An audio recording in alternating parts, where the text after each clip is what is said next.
Good morning, everybody, and welcome to the Building Better Business Symposium 2022, day 2 of the symposium. My name is Cyrus Rogers. I'm so happy to be with you today.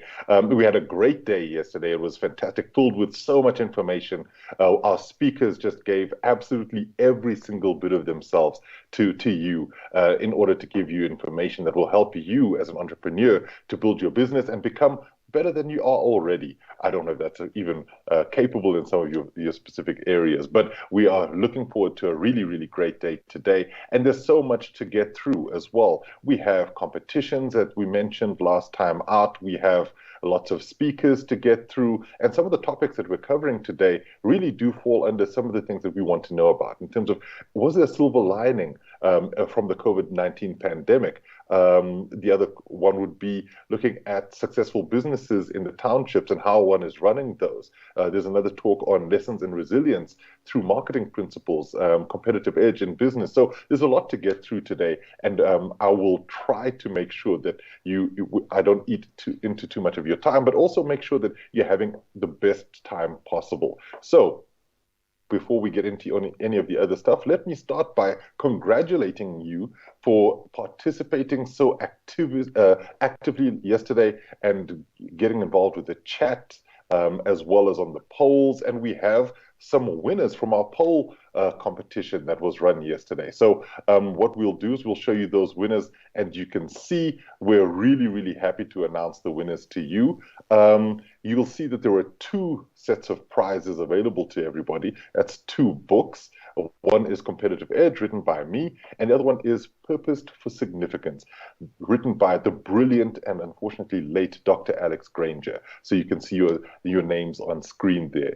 Zama was so engaged yesterday, so I'm really happy to see her, and Patricia also coming out as the winners on the poll. So we have Zama, Joseph, and Patricia all winning Competitive Edge, and we have Patricia, Koketso, and Tsepo winning copies of Purposed for Significance. So those are our winners for our competition from the polls, but that means that there's still more prizes to be won because we know that exactly there's so much that's being given to you today. So one of the things that I loved the most was talking about what the prizes were, and I'll be going through those throughout the day, but the big one was the Dragon's Den prize worth 50,000 Rand. Now, in order to put yourself forward for any of these prizes, what I'd like you to do is to do something for me, and that is to go to the website that you use to register for the symposium, which is townshipsproject.org.za. Underneath that link, you'll find the link to go to the competitions. And all of the rules are there. It will tell you exactly how to register for the competitions, what you need to do in order to participate in those, and then we'll make sure that you stand a chance of winning one of those prizes. There's some fantastic prizes to be won. I'm going to get into the schedule a little bit now, and then I'll carry on with explaining some of the prizes as we go into our speakers. But we have a great message for you to start today's program from Dr. Stella Anyangwa. She is such an incredible person and so accomplished. Dr. Stella Anyangwe is an MD, PhD. She's an epidemiologist, global health expert, but she's also been involved with the Rotary Club for many, many, many years.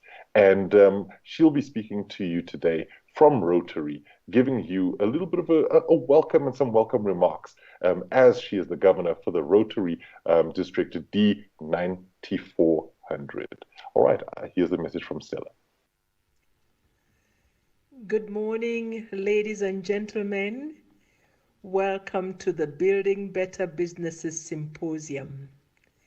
This is Stella Anyangwe, the District Governor for District 9400 of Rotary International. It is with pleasure that our district is hosting this symposium. This will not be the first time we are doing it, and I guess by now, since yesterday, you've all learned what the Building Better Businesses Symposium is about and what the Townships Project is about. Rotary International and District 9400 are very pleased to be associated with this venture. As you know, this did not start today. Since 1999, the Townships Project has grown from strength to strength.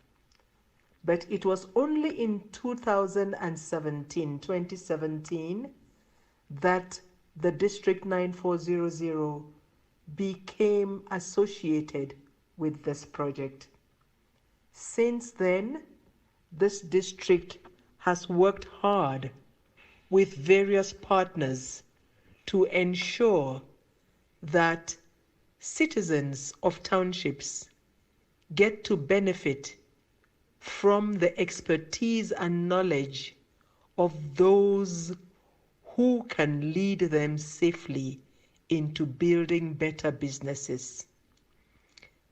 This framework, this workshop, this symposium has trained many, many young people in several townships. And there are lots of young people who have vouched to the success of the symposium. As District Governor of District 9400, I want to encourage all those taking part in this symposium today to benefit from all that they can gather from the symposium. There are several people who have put this together, and we want to thank them most especially for the effort that they've put in to make this a success.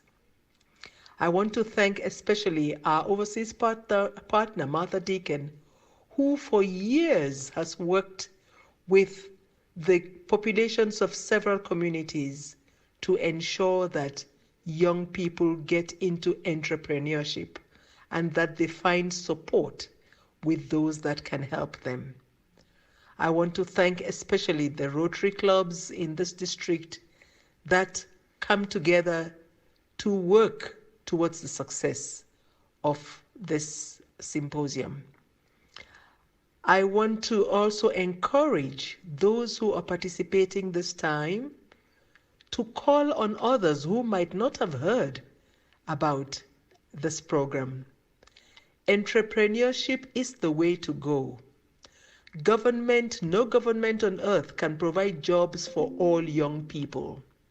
So we do encourage young people to venture into businesses. And what better occasion to equip themselves with the knowledge and skills to build good businesses than this symposium. So I want you to take top advantage of it. I also want to encourage young ones who like what Rotary is doing to think of collaborating with Rotary. There are many ways we can do that. Young people can be members of Rotaract clubs, and Rotaract is now a form of membership in Rotary. Young people can become Rotarians if they want to. And the motto of Rotary is service above self. So all young people who want to provide service to their communities can find out what Rotary is doing and become members. If people are not ready to become Rotarians or Rotaractors, lots of you are already members of what we call Rotary Community Corps, which is a group of people in townships in different places who have the zeal to serve their communities but cannot do so as Rotarians. They can come together as partners of Rotary in what we call a Rotary Community Corps and work together with Rotary to improve our communities. I want to encourage you in all you do, especially the young ones who are starting for the very first time now. I want to encourage you to hold on to this. Find someone that you can talk to after the symposium. And I assure you that there are lots of mentors out there with you in the symposium who can show you the way forward. So I want to wish you all well during the symposium. Enjoy yourselves. It's unfortunate I cannot be there I have just had surgery on one eye. I can talk, but I cannot see properly, so excuse me for now. I want to wish you all a successful symposium, and we look forward to seeing the fruits of the symposium in the very near future. Take care, stay safe, remain vaccinated. For those of you who have not started, please go get a COVID vaccine and stay safe. We are all in this together. Thank you very much. What a wonderful message from Dr. Anyangwe. And it really speaks to everything that we're talking about here in terms of the partnerships and how we, if we're working together, can make this a far better experience for all entrepreneurs and citizens of the country itself. And I think that Rotary as an organization do so much for people. I was a member of Rotaract at university, and you get a lot of joy from being part of these organizations. And there are great ways of networking with people. So I did mention that we're going to be talking about some of the prizes.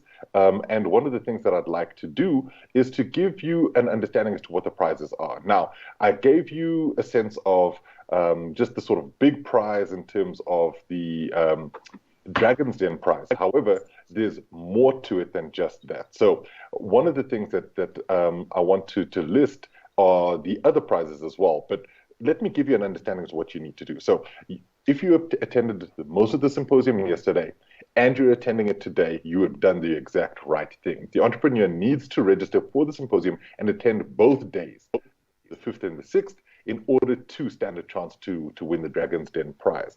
Entries should be submitted via email to info@thetownships.project.org.za by the 10th of May.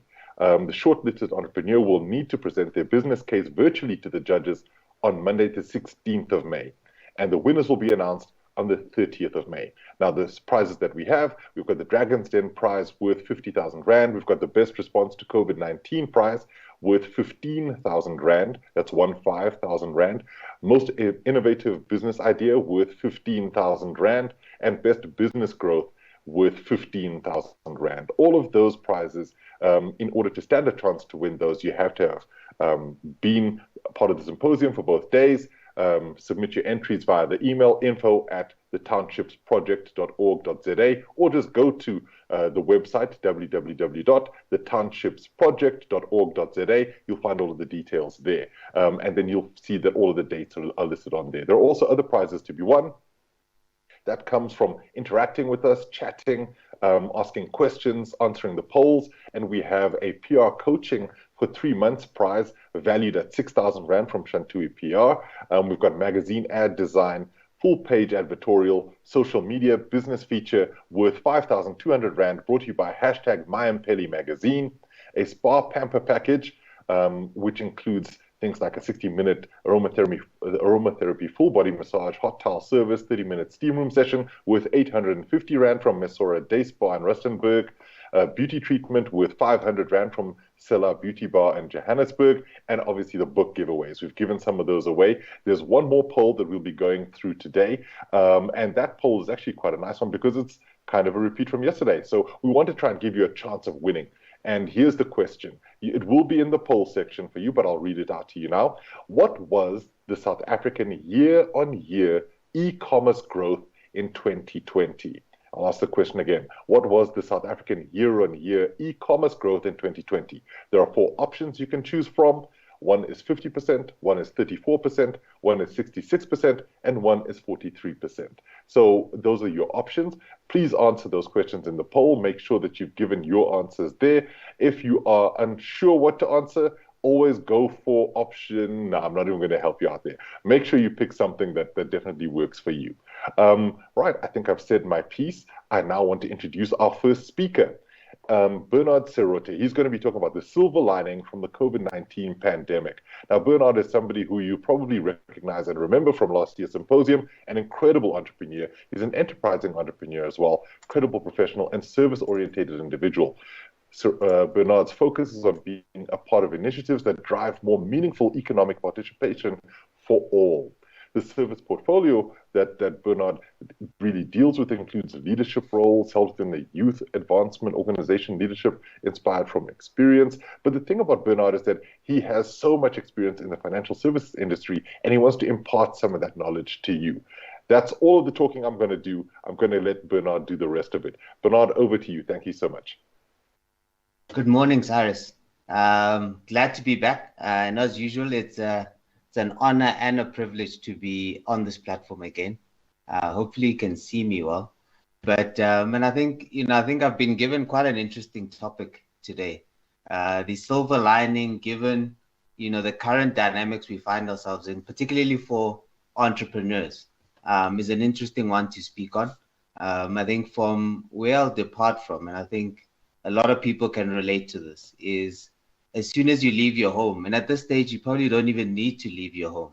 The load shedding starts to hit, faulty robots start to hit you, potholes, and don't you dare sort of take a turn into a petrol station for your own health sort of precautions. With all this happening around, I think it's very easy for us to get into a stuck or a doom and gloom type of situation. And I think I'm glad today I'm here to sort of help us explore what the silver lining looks like, And I think for me, what I'd like to take a leaf from is the NGO space in its response to crises, right? The likes of Gift of the Givers, Save the Children, what gives them meaning in what they do, purpose, agency, is response to crisis.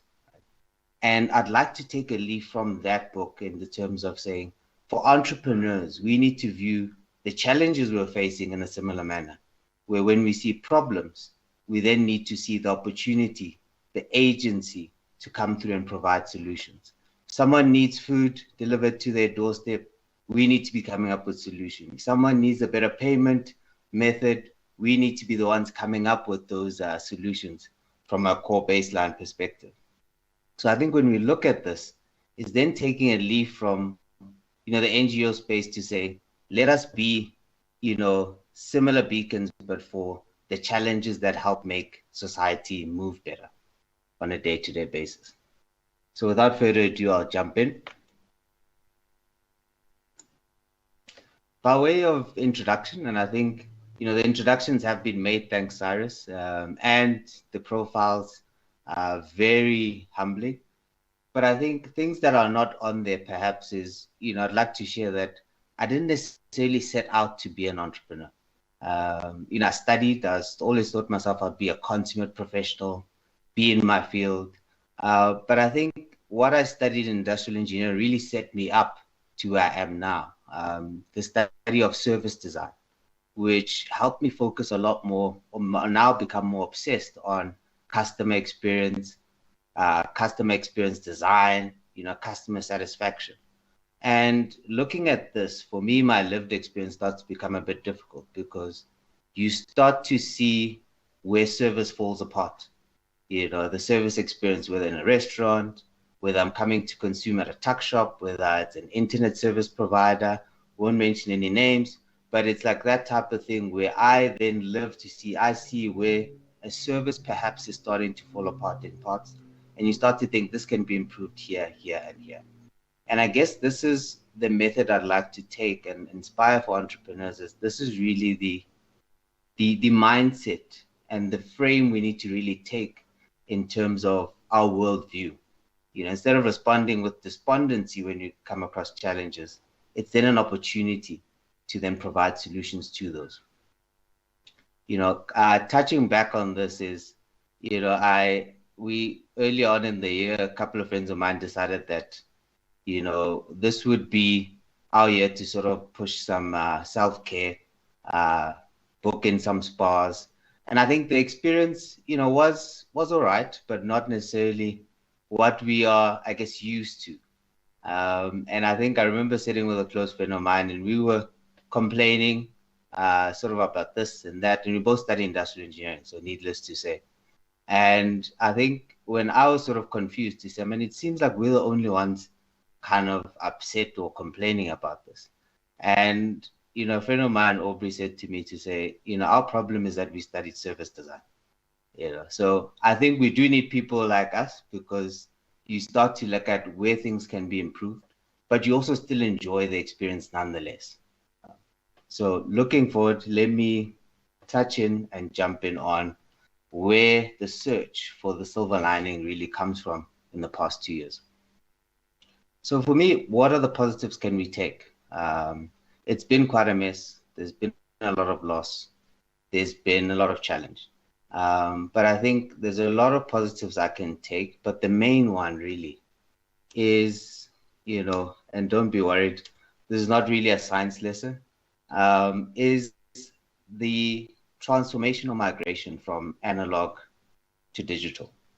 And what I mean by analog to digital migration, we can view it as, those who come from the analog era is the TV guide era. And we now find ourselves in the streaming era. So content from across the globe, easily accessed in the palm of your hand, on your screen, at a moment's notice, where you can binge watch instead of watch on a set schedule, right, due to the limitations of the signal that is being used. But if I were to bring it now to business practices and how we operate, if I were to frame analog as the traditional way of doing business, which there's nothing wrong with, where you're looking at face-to-face meetings are the norm. If I want to pay, I'm paying via cash. We're going into the office on a frequent basis. And you're looking at this to say, when you look at meetings, whatever the case might be, everything is in point. I need to drive to go and get something somewhere. And if you then migrate this to the digital frame, is I can get something delivered to my doorstep. There's a plethora now of payment methods, whether it's online, mobile, and the works, that allow me to sort of engage without the need of withdrawing cash or physical currency in my hand. There's an opportunity for me to engage with people across the globe, whether it be in the US, in Australia, right now, as opposed to needing to catch a flight. There are no physical boundaries sort of keeping us from engaging with, our customer bases, with our potential partners. And, this migration or this transformation, what does it then achieve, right? And these are the topics the below are about to cover, are the ones that I'll be sort of engaging on in my brief talk today. There is, when you look at this from a simple frame, there is a reduction in barriers to entry, right? So you look at barriers to entry as things that prevent me from completing a transaction. If I'm about to buy something at a shop, whether I'm visiting a place and the works, is the issue then becomes an issue around, do I have cash to make a purchase, right? If I don't have that cash and they don't take card, the transaction doesn't happen. If then, I'm looking for a specific, offering and I cannot access it for whatever reason on internet or app, or I don't know about it, transaction doesn't happen. But also on the B2B side or business to business transaction side, what I'm finding for myself is I'm able now to access a lot more customers a lot easier, because there's no reliance on me having to book someone's hour or 30 minutes where I need to drive, which is a whole day exercise, and meet them in person. I can grab 15 minutes, 30 minutes here. So engaging with customers, prospecting, engaging with partners is a lot easier. It's an improved environment from a business point of view. When we then look at market reach, and I'll try and move through this quite quickly, you're looking at your market share is no longer your community that you're in, where people can walk in and access your service. It's dependent on what systems you've built that allow you to deliver at a certain environment, right? So if then it's your market really is whoever's in the market for your service or product in the network that you can deliver to. So can you deliver within a 15-kilometer radius? Can you then have offices or people on the ground in Zim, like we do for our business, where I have not set foot, but we have a footprint in Zimbabwe for our solution. But then if you look at extreme examples, you get your Netflix, their technical infrastructure allows them to broadcast this globally, right? That won't be for all of us, but it starts to show you the potential of your market is no longer sort of limited to your surroundings or your current environment. And lastly, ease of getting paid. The different payment methods, you think about Yoko, eKhoka, and also the financial services sector coming through with sort of purchase order financing method is also making it easier for customers as well as service providers to actually engage in a transaction, a meaningful transaction at that. So just to touch on again, I think in a bit more detail, the reducing barriers to entry, and what we mean is, for me, the adoption of the flexible work dynamics is now making it easier to gain access to potential customers. Right? People are now more able to say, if someone is out of the country, you can still meet with them for that 15 minutes. If you're trying to pitch your business to secure funding, pitch your business to secure a customer, that conversation can now take place. I think looking at our businesses, we had no right to be, engaging, with the Silicon Valley, at a point in time last year, but we managed to secure funding. We have not set foot in California, but that is able to occur in this new dynamic. And I think for a lot of businesses that are starting out, there's a lot of that hope to say, coming in, all you really need is connectivity. All you really need is to be tech savvy, not to build this mammoth of a business where people are going to come buy from you. You need to build infrastructure. The barriers are a lot lower. And we can then engage, like we're doing now, with a whole lot of people. I'm not sure how many people are tuning in, but I think this is really the core, is that I'm able to then engage with a lot of people to then maximize the impact. So now another note, you might be familiar with this because a lot of us are delivering parcels at home. Market reach now begins to expand. Something I've been happy to see is, as South Africa in particular, there's an increased digital engagement. The fear of, online has subsided. People are actually participating. It's apps this, it's app that. We're talking Android versus iOS. And this has driven now also with the increase in last mile logistics, which is the stuff that makes sure you get your groceries at your doorstep, is allowing businesses now to reach larger audiences. I no longer am constrained to deliver within Atteridgeville, Mabopane, and the works. If my product can be delivered cross-border, then it will be. Then my market is no longer 10 million people, it can be 100 million people. And what you can then do is that you're not limited then to a market that's close to you that may not necessarily appreciate your offering. And you can find then people that will quickly transact with you that are not perhaps in the space that you would have thought of originally. So this, again, I think for me is really particularly positive in the sense that, I've seen an uptick in apps come across from, Atteridgeville, where to eat, you get to engage, I get to see where can I eat, where can I come through. There's apps like Shippy that are doing last mile logistics within the bounds of South Africa, but also cross-border. You're looking at Rumakati, which is like small sort of Atteridgeville. These things are coming across Facebook and apps.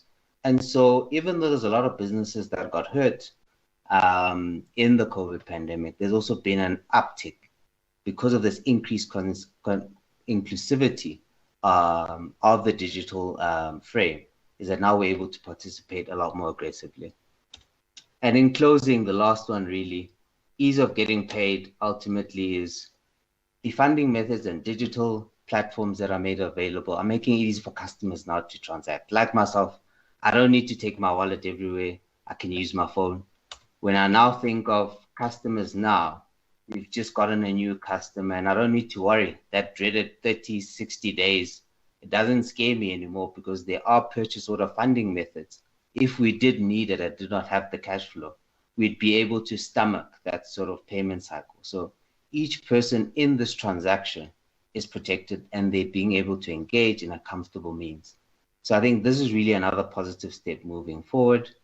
And, as we sort of I know my 10 minutes is almost up, but as I'm closing off, for me, the biggest takeaway I would say is, now more than ever is, aside from literacy in terms of communication, the ability to connect, is I'll implore people to sort of get computer literate as a matter of urgency, because that's where the participation is. It's not to say that you don't need to be, articulate, an orator and the like, but I think being able to engage in the tech space will really drive business growth, particularly in the townships. Thank you so much for the time. Thank you so much, Bernard. Your presentations are always really interesting because you talk about a boots on the ground kind of approach and how things work when you're looking for something to really hold on to say, okay, fine, things have been bad. However, there's always some way of looking at it that can be seen as being beneficial to us. So thank you so much for the presentation. Only a pleasure, Cyrus. Keep well. I know that there will be some questions for you, and hopefully you'll be online when we get to that session. But thank you so much. Pleasure. All right. So as we've heard from Bernard, there's lots of different things that we can actually, take as being positives that we are really happy to see happen in the current dispensation with regards to things around the pandemic and how the economy's been affected and various issues around that too. But one of the things that I'd like to start off with is to really talk about the winners, people who've actually gone through this journey before, and give you a little bit more positivity to see what it's like for people who said, my business has been at one point and it really just took an absolute rocket ship to the stars to get me to the next level. And that was also what happened from winning the symposium in 2021. So here's a message that I think you don't want to miss out on. Thank you so much.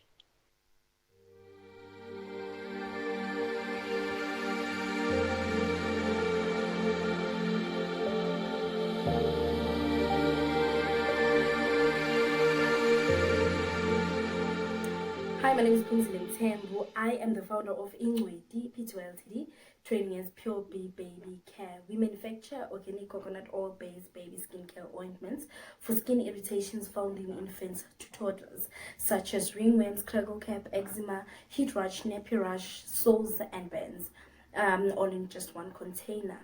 Our products are skin repairing powerhouse. They're gentle enough for everyday use. They are antibacterial, antifungal, they are clinical tested, and they are dermatologically endorsed. How did we know about the BBB Symposium, the township projects? So it was through social media. And another question was, how did we benefit from the event itself? We were nominated to be part to compete, to be part of the category, the most innovative business of the year 2021, and we won that category.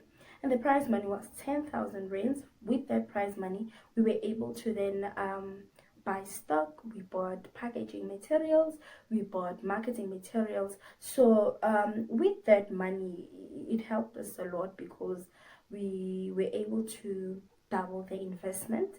So from the investment, we are then going to open our very first shop in a few months to come. I think 2 months now, because everything is almost done. We are going to open our very own shop that will also work as a pickup point for us, for our resellers, and we will also be selling different things as well. Anything that has to do with babies. We have collaborated with other companies as well that are manufacturing baby products, which will then increase our revenue. I would love to say thank you so much to the board, the township project board, and the BBB Symposium sponsors. Thank you so much. Thank you so much for believing in entrepreneurs like myself. from the township. It's really, really difficult to run a company from the township with everything that is happening. Anything can happen anytime. So having to have individuals out there believing in us and investing in our ideas and businesses, it means a lot. It means growth. It means our economy will be sustainable. It means creating more jobs, especially in our companies as we starting. What I can say to upcoming entrepreneurs or entrepreneurs that would want to be part of the Symposium 2022, I would say, guys, enter, nominate yourself. This is a great platform for entrepreneurs to grow. This is a great platform, especially when you want to scale up your business. This is a great platform that is created for us, for small businesses, SMMEs. We need to just grab this opportunity. Thank you so much for the investment. We believe that an investment with us is an investment in creating a healthy living lifestyle through organic products. Thank you so much, Ngiyabonga.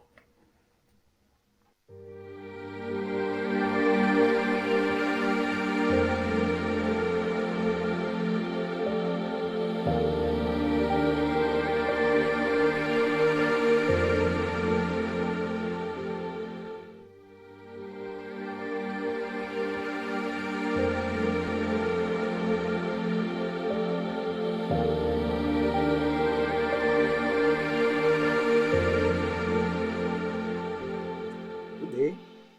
My name is Herbert Mingweli, Director of Mweli Poultry Cooperative. We are a cooperative made up of 5 members, 4 males and 1 female.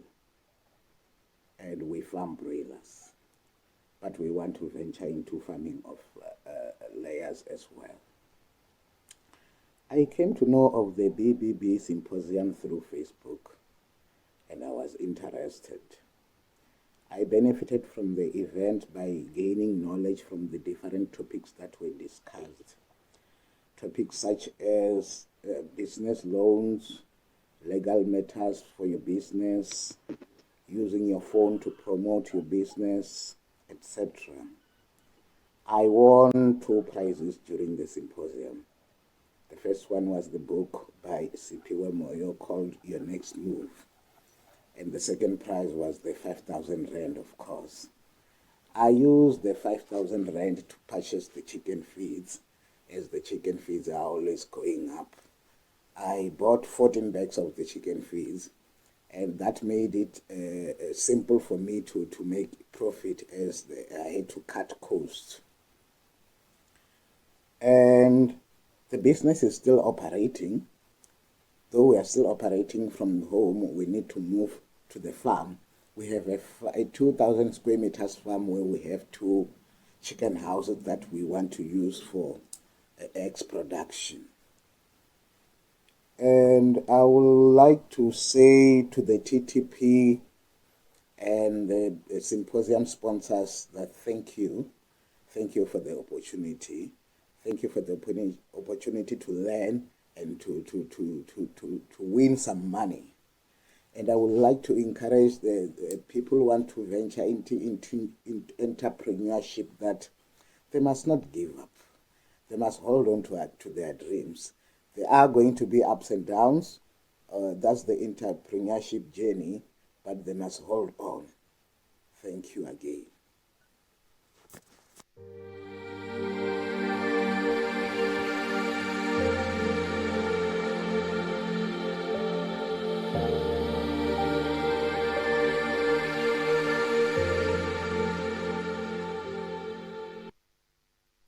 These messages are just so heartwarming because they're really from people who've walked this journey the same way you are right now. And I think that when we see what it means to be part of a symposium like this, and that there are benefits of having that, you can see why you want to be here every single time it's on.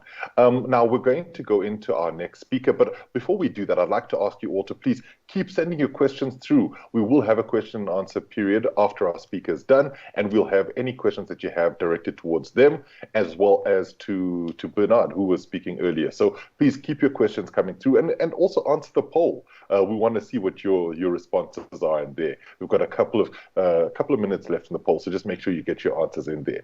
But our very next speaker is talking on a subject that I find very, very fascinating, which is running a successful business in the township. Not just running a business in the township, but running a successful business in the township. Boitumelo Moshe is our next speaker. And Boitumelo is a really interesting person. He's the managing director and executive chef at BT's Grill House, and is currently utilizing his MBA qualification and experience to further improve the business processes for profitability. Boitumelo is also the executive director and training facilitator at Get Ready Skills. I don't want to eat into any more of his time. Boitumelo, the floor is yours. Please knock us away. I wanted to talk about purpose and passion. For me, starting Get Ready Skills was more a purpose-driven initiative. Purpose in that I always want to see people happy. I want to see people achieve their true potential. I want to see an average black child being able to compete with his peers across all racial lines. I want to see an average black family being able to enjoy life as it's meant to be. And for me, the purpose is how do I go and level the playing fields for everyone out there so that we are all on the same level. And that's a journey that, for me, resonates. And then passion, as it says, it's the fire that lights the way, right? But half the times we find ourselves, we know what we're passionate about, but we don't understand how to commercialize our passion. I've always been one who loved cooking. I've always one who hosted my friends all the time. Family gatherings, I'm the one who's always cooking. And one of the things I wanted to do after all my business struggles, failing here and there, was to come to a space where I commercialize my passion. And I decided, why struggle about all these other things when you know you are good at cooking? And that's when I decided it is Grill House is the way. One of the things I have always said to people is, whatever you do, whether it is a passion that is inborn or it is something that you do because of the need, but do it with passion or do not do it at all. Because when you are in business and your passion does not shine through, the customers will always see that. And any business that you do with passion will show off what you do and how you want that to impact your customers. And that's how I've approached all my business ventures.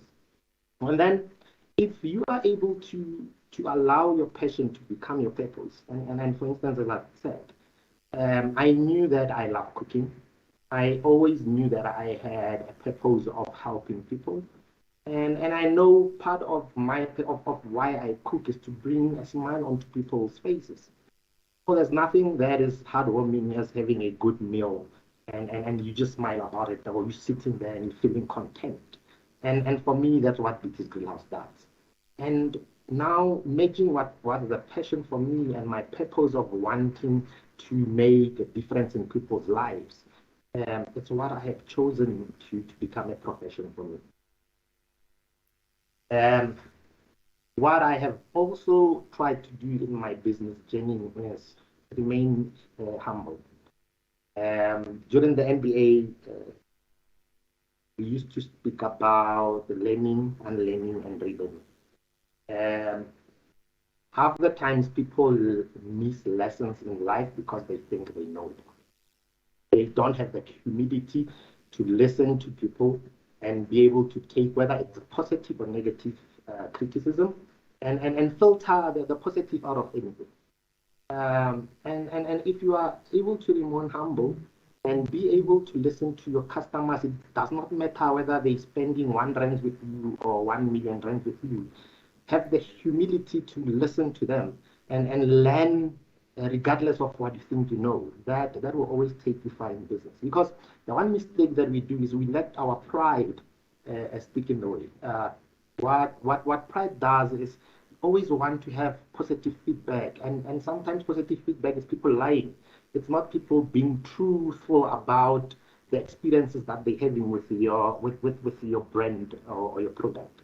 And if you all you want in life is to be happy and not want to hear the negative side, that is just pride speaking, and that's for me one of the things that pride. So the 7 habits of successful people, it says habit 1 is you need to be proactive, and proactive people focus on positive things that they can influence and control. They don't look at a situation and focus on the negative. So you take that approach of looking at what you can change, and as you change that which you can influence, you will find that in time you're able to find solutions to all that others that you had struggled with before. And as an entrepreneur yourself, you probably have taken that step. Actually, you definitely have taken that first step of being proactive. But the question is, after you've been proactive, what do you do next? And then Steve Covey says people are working harder than ever, but because they lack clarity and vision, they aren't getting very far. They, in essence, are pushing a rope with all their might. And you can imagine somebody's pushing a rope is meant to be pulled, never to be pushed. And what is important with that is everything that you do start with the end in mind. When you have the end in mind, when you start a business and you know where you want it to end up, what you want it to look like, what you want to achieve out of it, it becomes easier for you to know when you are pushing rather than pulling the rope. And you're able to plan appropriately and do what you need to do. And that is one of the most important things that one has adopted in that. So that is what I've taken in my approach in entrepreneurship. However, my lessons in BT Skill House, specifically because this is the township-based business that I'm doing, is how does one remain competitive? And remaining competitive, it's an everyday struggle for most people, especially in the townships. I operate on a street that has more than 20 food options, and I still sell food. And I need to remain head and shoulders above the rest, especially those that are serving food similar to mine. And in staying competitive, what is the first thing that you do? And Steve Jobs says, got to start with the customer experience. And it has to be what you want the customer to experience from your brand.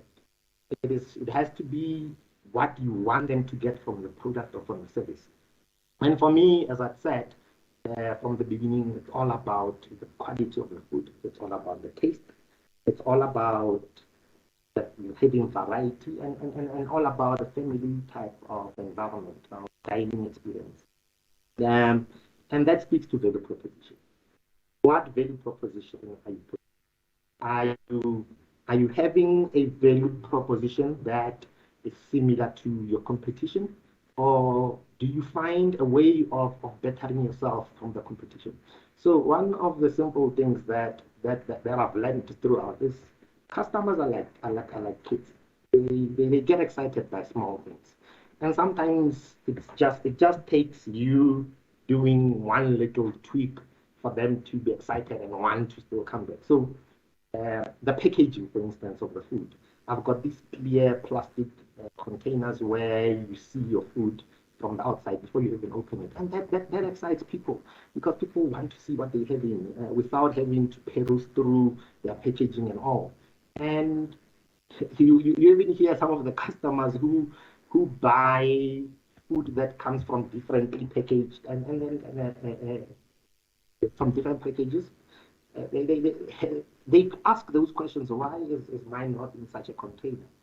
And these little things, I don't give my customers plastics. I give them brown bags, and people see prestige in such things, and it's what keeps them coming. So how do you position yourself for people to look at you and see the quality that you're trying to present? So part of the quality that I'm trying to present comes with the packaging that I offer. And very important, make sure that the customer has the experience. The second issue that I've picked up is, I think most of you that are business people, you find yourself in this space where you multitask, you do everything. You are the marketing manager, you are the finance manager, you're the operations manager, you the customer service consultant, you do everything. However, as much as this is your baby that you want to see grow, you find yourself with a business that is dependent on you as the founder. And how do you begin to avoid founder dependence? Um, because founder dependence itself, not only does it limit the business, but it also limits you as a person. There might be other things that you want to do, and you end up not able to do these things because the business needs you all the time. Or the business struggles to grow because you only have two hands, and these other things that needs to be done can't be done at the time. And how do you then begin to do that? But however, one of the most critical things that come from a founder-dependent business is you find yourself as a founder becoming fatigued. You do all these things, you are the only person running around doing all these things, and at some point the strain and the stress gets to you, and the fatigue comes two ways. It can be emotional or physical fatigue. When I started BT's, I used to go there virtually every day. I hold a day job. Every afternoon when I knocked off from my day job, I would go to BT's Bill House, and I would be there until we closed in the evenings. Uh, Weekends, I would spend all my time there. But at some point, the body just can't take it because I would wake up very early in the morning to go to my day job. I would get home after 11 o'clock in the evening because shop would close only after 9 p.m. At the time, it was a 45-minute drive from the shop to my house. It was quite stressful. I did not have anyone else to be there and do some of the things that I wanted, and I needed to be there myself physically. To a point that after a year of doing this, I found myself physically sick and no real ailments, but my body was just giving me signs. I had tonsil-like symptoms, I had headaches, I had aches everywhere in my body, my joints and everything was painful. And all it took was me taking 2 weeks off and just being on the bed. Most of the time I was resting I was sleeping, bed rest, or I was just sitting and loitering at home. And afterwards, I got rejuvenated to be able to go back. But this was an unsustainable process, and I needed to find ways of getting out of that routine of stressing and straining myself with all that. And then emotionally, you find yourself unable to carry on with what's required of you. It gets so tiring to be doing everything on your own. There's times when you want to get into a space of just relaxing or just being away with your family or friends or just having fun or relaxed moments. But you can't do that because the business depends on you and you just need to do all these things. And when that emotional fatigue creeps in, going to the business itself becomes schlep. You you just find it difficult to even get yourself to be there, and you need to be able to guard against that. So the research says 77% of small business owners feel the effects of burnout at work. So you are there, but emotionally you're not there, and it starts wearing on it starts showing on your customers. You start snapping at your employees. You start doing mediocre work where you could have been doing more, and that becomes a problem.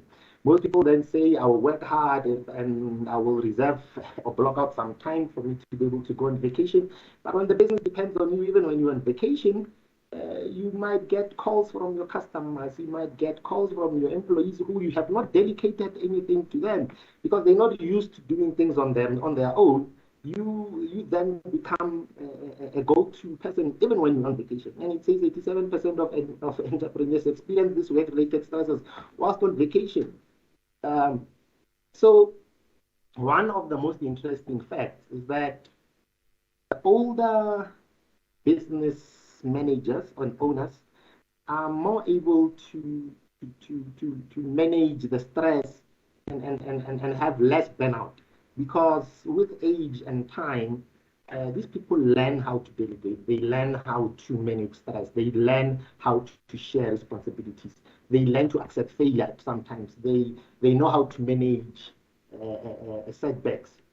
And it's one of the things that one needs to learn as a younger owner manager in the space, to be able to not put yourself under pressure on all these fronts. So one of the important things is you need people that you can trust, right? Surround yourself with valuable people. But there is one very important problem that I faced. People don't find township businesses appealing as their employment options.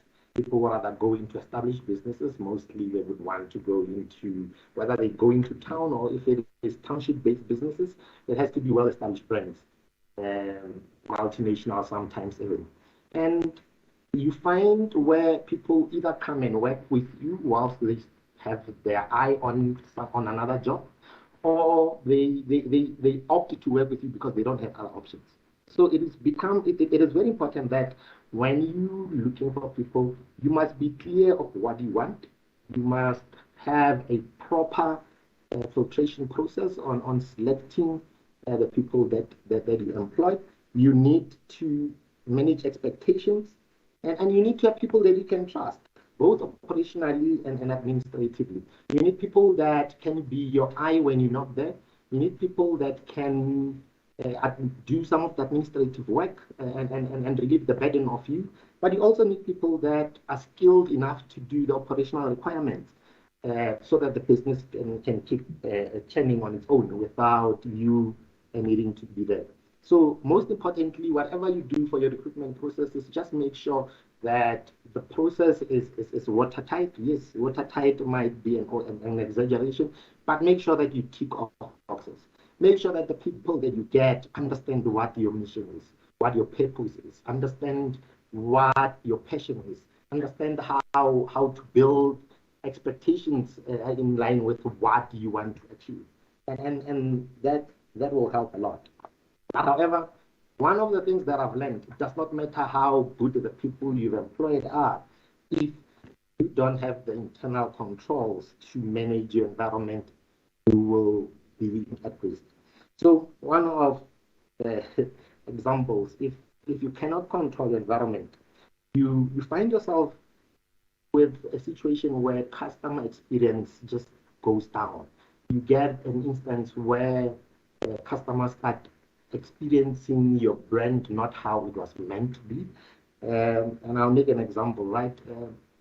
I sell food out of the goodness of my heart. I thought that does not make sense for somebody to come into a food space but not have anything to eat. So I said to the staff, you can eat off what's in the shop, but just be considerate.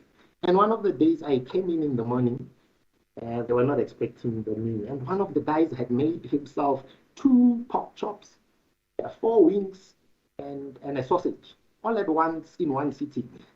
And because I did not have control over the environment, I had let everyone do as they wanted because I thought I could trust them. And I had a lot of wastage and loss from that space. So be able to control the environment, be able to assess the risk that comes with that, because one of the things that will also come as there would be stock theft, or people would steal from the sales, all cash sales and stuff like that. And if you don't have the way to manage the risk in whatever business that you run, you will end up with wastages and theft as one of the issues. And then control of operational activities, you need to be able to assure the quality that comes out of your space. You need to be able to have the processes that you can monitor and be able to make sure that people do what is required of them. You need to be able to delegate and share and have all your workers share responsibilities, because what that also does is if people don't share responsibilities, you get disgruntled employees who feel like they're doing everything when somebody else does not do enough.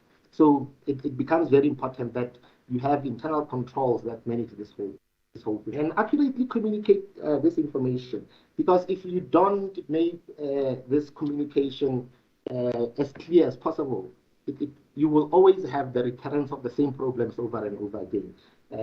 And you need to be able to have that information as part of you managing expectations between you and your employees, and between your employees and your customers as well. And then make that part of their job descriptions. Let them know that this is what is expected from them, and how you will then judge them based on that. And it has always been a challenge, but also a pleasure to be working with people and being able to structure them into certain directions. And I think I wanted to share this video with all of you because I wanted for us to tap into what some of the people that have built businesses from the ground and even grown them into multi-billion rand businesses, what they've done and how this is different. Is even if these are my experience from a small business perspective, you will learn that some of these lessons cut across all levels. The best advice to a small business owner, or for that matter, a large business owner, is never stop thinking about how to delight your customer. Not to satisfy your customer, but to delight your customer. And when you wake up in the morning, start thinking about it. During the day, think about it. At night, think about it, and then dream about it. And no company's ever failed that had millions of delighted customers. And you start with them and you get them one at a time. There's no substitute for hard work. The best time you're ever going to have is when it starts out just you, and it'd be great if it grows into a wonderful, big, profitable company. But you're never going to be happier and more satisfied than you are in the first year or so of getting your business going, because you do every single thing. You sweep up when everybody goes home. You're the first one in. You plug in the coffee pot, so when your people come in, they have hot coffee and can get straight to work. And it'd be great if it grows into a wonderful, big, profitable company. But you're never going to be happier and more satisfied than you are in the first year or so of getting your business going, because you do every single thing. You sweep up when everybody goes home. You're the first one in. You plug in the coffee pot, so when your people come in, they have hot coffee and can get straight to work. You work through lunch, set an example for them. But there's no substitute for hard work. People say luck, yes, but the harder you work, the luckier you get. My advice to a small business owner or any entrepreneur would be not to be discouraged if the business you end up with is not the one you started out to pursue, because so often you encounter difficulties, you encounter failures, and the important piece is to learn from each of those very quickly and to pivot and to move on to the idea that works. Of course, you have to be close to your products, close to your customers, and think about them. That's the most important, but don't forget to think about your business, what your plans are, what you want to do next, how to take your business to the next level. Again, think about being in your business, but think about your business as well. My best advice is to really work hard to clarify what your purpose is, and be able to articulate it, be able to communicate it in a simple sentence. And the reason that's important is as you bring people into your company, I think the most important question you ask them is, why are you here? Why do you want to join this company? And if you hear that purpose back, if you hear that passion around that purpose, it makes everything a whole lot easier. Any skill can be learned and taught, but passion cannot. Being an entrepreneur can be a roller coaster ride at times. You will have great days, you will have not so great days. You may even from time to time have an awful day. You've got to stay focused and stay level-headed and keep your feet on the ground. Companies that do well at some level, even though it may not be written down on a piece of paper, need to have kind of a clear strategy of why they're different, why they're adding value, why they're producing something special that customers need and that they're not getting now. So I think if there's a clear sense of strategy and you can get all the people aligned around that, then you get a lot more power than if you're just scrambling and working harder and harder and without that clear direction. So that's my one piece of advice. So I think just to wrap up, I think one of the things that I spoke about that I said was for me a lesson in entrepreneurship and something that I've tried to do in everything that I do is starting with the end goal in mind. Be clear on what you want to do.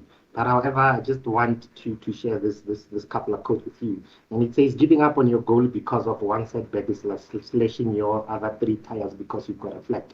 When you have a car that you're driving, if you get a puncture, you do not abandon the car. You do not slash the other three tires. You find a way of replacing the tire, whether you've got a spare or not. You try and find the fourth wheel or the fifth wheel that can replace the fourth wheel for you to be able to move on. So even in business, you will have these setbacks, but you do not abandon what you're trying to do. Yes, you may end up being late for where you wanted to be. You may end up maybe tweaking your business idea or plan a little bit, but you do not give up. Another quote says, it is not through power, but it is through persistence that water cuts through a rock. You may see yourself as this small person in the bigger environment, but however, if you remain consistent and you persist with what you want to do, you will make the mark and the difference that you want to see. And then finally, our very own Nelson Mandela says, it only seems impossible until it's done. Thank you. Thank you so much, Boitumelo. Your presentation, wow, unbelievable presentation. I think you hit on so many really important points for a lot of us entrepreneurs that are trying to make our small businesses work to the very best level that they can. And I think that the critical thing in all of this also steps out from, experience, the things that you experience. When you think about, let's call it the employee was having the biggest lunch of his life. You're in a situation where you have to come face to face with people issues as well. And I think this is something that's come up over the year, over the course of the last couple of days, in the sense that your business is what you expect it to be, but your employees or the people that work with you aren't necessarily sharing your motivations. So we're going to go into a question and answer period at the moment, and I want to actually try and give you, Boitumelo, the first question. One of those has to do with the point that you made around branding. So somebody asked, they want to know if your packaging is branded. And if so, what do you do around your branding? Okay. So currently my packaging is not branded because I'm still trying out options. I've moved from, I think in the last 3 years, I've tried about 4 different packages as I go along. So when I started BT's Grill House, one of the things that I wanted to do is I want this to become a national, if not international brand. But for me to get there, I was using this first stage as for experimentation purposes. So as I experiment and as I go through all this is to try and see how people respond to different things that I bring on board. And once I've settled on something, then I will move into the branding part. But when I'm saying brand does not necessarily speak to having a name on a package or something. Brand, it is the experience that you're giving somebody. It is the value that you're creating for them to be able to identify with. So, for instance, one of the things that you want to do is consistency. When somebody comes and says to have a piece of chicken from that shop, they need to know that the brand is consistent, that they will not come the one day and have it taste different from the day before when they've been there. So you want to have controls in place that make sure that the customer has the same experience over and over. That the customer knows that even if they were to be blindfolded and taste the food that you give them, they would know where the food comes from. That people, when they come through, they know that if an order takes 15 minutes to prepare, unless it's exceptional circumstances, that they will have that 15 minutes waiting time, nothing more. And branding is about that. How do you make people identify with you more than visual signs? Yes, visual symbols add nice flavor going forward, but however, it is how people identify with the brand, which is what branding is about. That's a fascinating answer. One more question for you now, while I have you here. This is from Cabello. He asks, or rather, they ask, can you share tips on measures to put in place how to avoid money going missing from the cash register if you're not on site. I think such a tricky one because in essence, isn't this a trust issue as well, And then from there, I mean, you obviously do your counting at the end of the day. So, it's one of those where what can you do outside of those? Is it cameras? Look, you can have cameras, but cameras are not foolproof. One thing I'll tell you, people are very creative and they always find ways of evading some of these things. But one of the simplest things that I do, and I always tell people, try and keep it as simple as possible. One of the simplest things that I do is I have daily sheets that I make them fill in. So the beginning of the day, you count the stock and you verify whether it corresponds to the stock from the day before. If there's no correspondence between yesterday's and today's opening stock, then we then do an investigation towards that. At the end of the day, you close out and you have the stock count again. Where there's discrepancies, you have to explain what causes these discrepancies. And then where after that, we then go into the cash register to look at what cash is there, what cut purchases are there, and what is the net, the total sales according to the cash register. And you then look at these total sales, you match that to the cash and the cut payments. Where there is a discrepancy, again, there has to be a explanation. But now comes the tricky part. The reason why you need the stock sheet is and also invest in a good stock management software, if I can call it that. Because what my cash register then does is that for every sale, if I sell a quarter of the chicken, it minuses that from the full chickens that I have. It will come back and say you are now left with 100 and a quarter chickens because you've sold other quarters. Yeah. And you then reconcile what the system says to what has been physically counted. And then sometimes there's simple explanations. You find that there's the cash in the register, but it just was not recorded in the sale. And you would find that somebody says there was a telephone order and I forgot to put it in the system, but the money is there, I can show it. And that's what you need to do. Have two parallel systems that you can reconcile, one which helps you verify the other and keep everybody honest. Okay, very, very quick next question. In short, this is from Patricia. She asks, are you saying brand based on researching your target audience and your competitors in it? Yes, and I think that's one of the things that I had set out to do myself, right? So I moved into a space where already it was competitive when I moved in. Yes, I offer more than chicken. I serve all other meats. But there's a lot of people, I think we all know, black people, we consume a lot of chicken. South Africa as a whole, we consume a lot of chicken. And there's about 4 more other outlets on the same street that sell chicken only. So I needed to know what the other 4 are doing. I needed to make sure that there's something different with my chicken and something that is identifiable. With my chicken. And the experience, for instance, what I do is I make sure that my chicken remains juicy whilst it's cooked through. It doesn't dry out, but the flavor also becomes pronounced so that people can experience that. So by understanding what your competition does, you're able to then position yourself in a way that then distinguishes you from what they all do. And then also give customers experience that is in line with what they expect from. Okay, I mean those are really, really great tips. Thank you so much, Boitumelo, for your answers here. We're going to let you go. I need to try and bring Bernard back on for some of the other questions, but thank you so much, Boitumelo.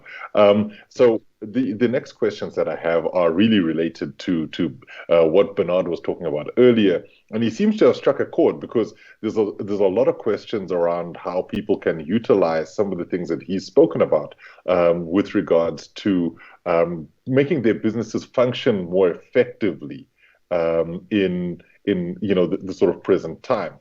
So I'm not sure if Bernard is online. Yeah. Okay, perfect. Bernard, I hope you're ready for this because it's a tour de force of questions. Okay, so one of the questions that came up was somebody, this is Kabelo again, and say they had an idea for a feature that can be added on WhatsApp with both individuals and businesses can benefit from. Do you know who's in the tech space that Kabelo can approach? So they've got an idea that they want to add to WhatsApp. Adding stuff to WhatsApp, is that even a thing? I guess is the question. I think the key is obviously it depends what the feature is, but it's always key to have, with whatever resources you have, start with some kind of traction.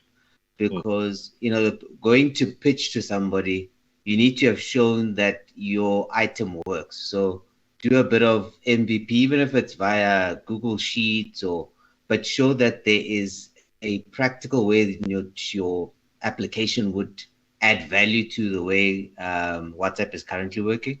And then it's a case of then pitching to actual guys at WhatsApp. Before you invest in, someone technical to build, you need to first verify that does this thing work and is there an appeal on the user adoption side before you invest in a technical build. So I think I'd spend probably 60% there before I look at technical build. Okay. That's expensive. Makes a lot of sense, and that's the thing. You want bang for your buck, and you also don't want to overspend in a space that you'll get very little out of. So the next question comes from Tabiseng, and they ask, they're interested in having a Google shop or online store, but unfortunately they're not good with technology. So they want to know where I would like to be helped, since they're always trying to do international exhibitions. So what could somebody do to try and start an online store? Because I know some people use Facebook as being one of those places. Do you have any sort of suggestions as to where people can start from a simple perspective? Because, it can be a bit daunting. Yeah, simple perspective, I'd say already your Facebook, you're right. Facebook already has those plugins. There are other platforms like Wix and stuff that are a bit more mature, but still also very simple. So it'll have your e-commerce. You just need to set up have someone that can design it for you. But your first baseline, I think I'd say, is Facebook. It's already got the core marketing infrastructure built in. You've got the volumes already there. So if you can test it there from a market perspective, then again, upscale. So the key is to start off free as possible. And then as you get the validation, you then get the platform built. And I guess this is the thing, is that the sort of freemium model, everybody wants to know what they can do up front without really sort of paying. Okay. So the next question I have for you is it advisable, this is from Tabiseng again, to connect WhatsApp with Facebook Business? Yes. I'd say yes, because it's the customer experience side again, right? I think almost touching on my previous answer is you want your customers to, one, tell you what they want, and then you quickly adapt to it. But in terms of responsiveness, you want a seamless way in which your customers can engage with you. Right? So if I'm then exploring on your Facebook channel, and then there's a lag of like 30 minutes, 45 minutes, when I was looking for an answer 30 minutes ago, likelihood is the business might have moved. I'm patient first time around, but I think second time, third time around, less so forgiving, And I guess this is how we all operate right now, because the thing is, we want interaction. We don't want to. It almost feels like posting a letter and waiting for somebody to respond. We don't have the patience anymore as consumers. There's a question. I think just on that. Sorry. The perception. The problem is the platform creates an expectation, right? So email, I'm sending it, and someone can respond when they're available. But Facebook, the interaction is instant. So the perception on there is that I'm going to get an instant response. And Facebook also tells you whether or not you're responsive enough. So, it will tell everybody else, this person doesn't answer when they need to. One more question for you from Patricia. She says, I just want to be clear on securing the digital payment methods. What do you recommend for vendors? What can be secured for vendors in terms of payment? So there's a couple of options. I think you've got, in terms of, I think, if you're thinking physical devices, I would say your Yokos or iKhokha, simple, easy payment. If it's online, there's quite a string of these. So you've got PayFast, you've got Ozo, that directly link the customer. So you don't need to build this infrastructure. They charge you based on volume of transactions that go through, but they link in securely with, like, let's say my bank account to say, where do I withdraw from? And you don't need to be a part of that whole interaction. And the customer experience is good. So it creates the checks on my phone and the like, so that adhere to financial service standards. Okay, well, I mean, that's great advice. Thank you so much, Bernard. Those are all the questions we have for you. Okay. Feel free to obviously just stick around and watch the rest of the symposium, but it's been a pleasure having you on board. No, pleasure, Cyrus, and you're doing a great job. Enjoy the rest of it. No, thank you. You know I will, because I'm getting all of the free advice. I'm going to be the best entrepreneur ever. Nice one. All right, but thank you, everybody. So we're coming up to our first comfort break of the day. What I will ask you to do is to please stay online, but just, make sure you know exactly when we're coming back, and I will tell you that. So we're breaking now, and then we'll be back online at 10 past 10. So that'll be 10 minutes past 10. We'll be back online. We've got a whole host of other speakers bringing you some really, really great content. And we want you to keep sending your messages through. We'll also give you the results of the latest poll. We'll try and give you that and see who's managed to walk away with a couple more prizes. But there are so many competitions. Make sure you go to the website, get everything in place that you need. And we'll see you at 10 past 10. Thank you very much.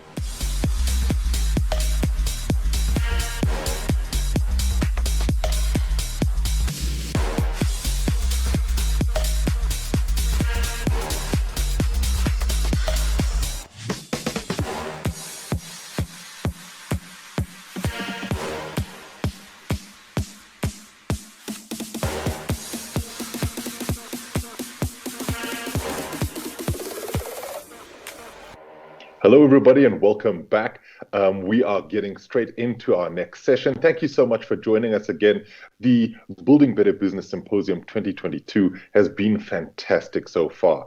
And we've heard from so many incredible speakers with some presentations that really spoke to the heart of what it means to be an entrepreneur in South Africa, and especially in the townships. Now, our next presentation is called Lessons in Resilience Taken from Marketing Principles. And this presentation is going to be brought to you by Pampilia Hlapa.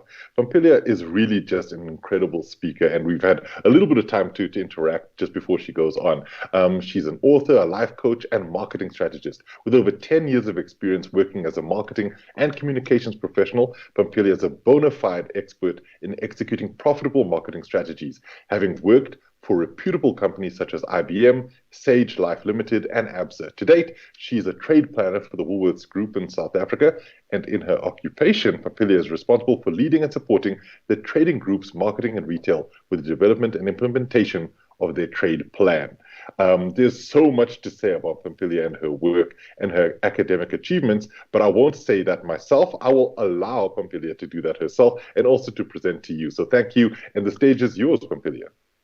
Thank you, Cyrus. Never has there ever been such a brilliant introduction of me. And I must say your velvet voice, as I have seen as referred to, is such a charmer. You are so good for a girl's self-esteem. Thank you, Cyrus. Thank you. Can I start sharing the presentation? Yes, you can. Okay, let's see if I got it right.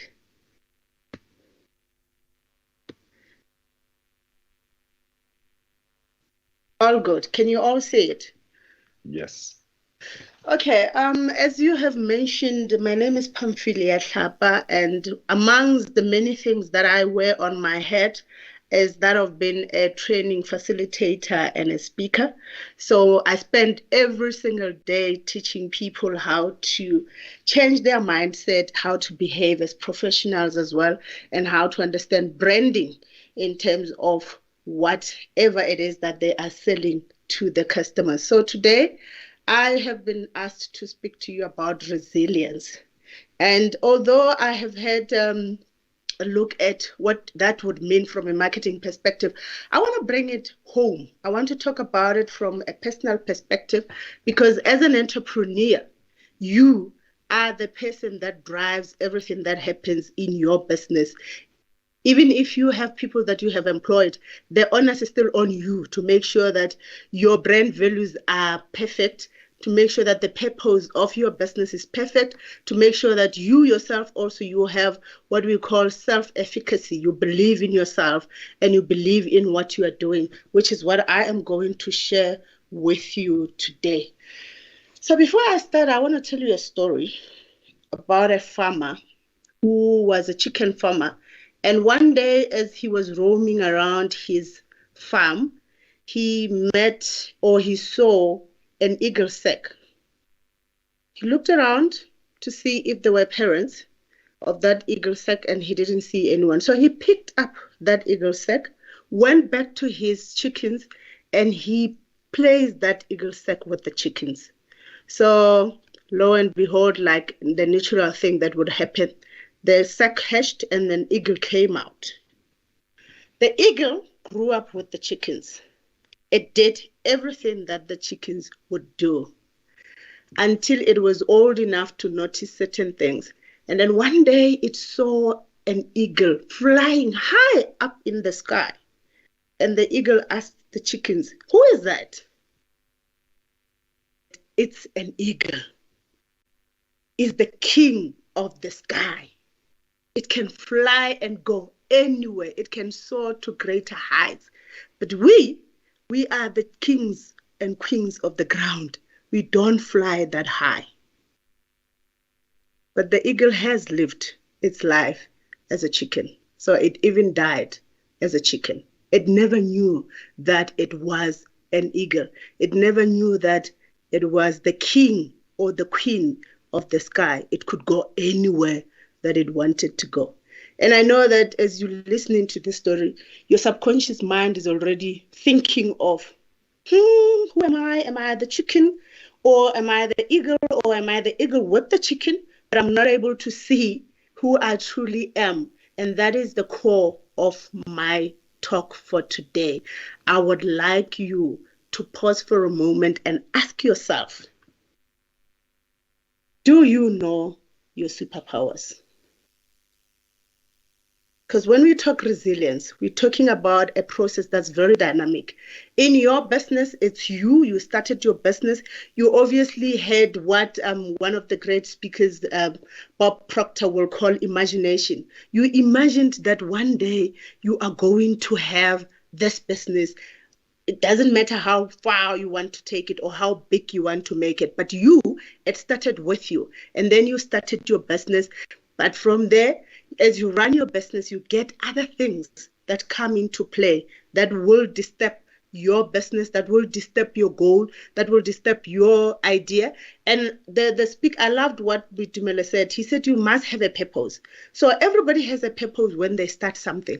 However, things don't always go our way. So what do we do when things don't go our way? Why do you need resilience, which is the capacity that enables you to overcome failure and crisis? Why do you need resilience in your business? Forget marketing. I mean, I've listened to the various speakers, they've talked about marketing, and I'm sure by now you are very much aware or clear as to what you need to do in order for you to market your business. But I want to speak to you, because if you don't exhibit the right things, the right emotions, the right mindset, the right attitude, the right Yes. Okay, so we were still talking about resilience being a dynamic process and the fact that it starts with you, then it goes into your business. But as it goes back and forth, the things that need to be exposed are what is inside you that will drive you to be able to sustain your business or even triumph over any challenges that you find yourself faced with. So I was talking about why we need resilience and the 4 critical things that when you have resilience, you will be able to do. As a person who owns your business, with the imagination or with the idea that you have brought to life when you started the business, you should be able to anticipate potential threats, because everything has threats. I mean, you should ask the ladies when they go out with their friends and they leave home, all of them with makeup on, beautiful lipsticks and stuff, but they get to the party and everybody is looking in that around in the group, but one of them is not being called. Everyone is calling the other person, but not you.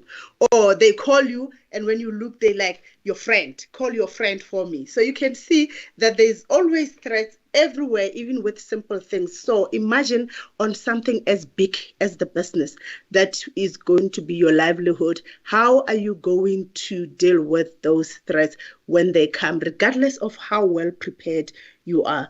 You should also be able to cope effectively with the critical situations that the environment will present to you, because like I said, the environment changes. Everything changes every day. The people change the way they buy things. People change the way they spend their money. The economy changes. The market changes. The competitors change. They are always looking at what you are doing better, and they always want to stay ahead of you. What are you doing about that? What are you going to do about that as the person that has founded and started this business?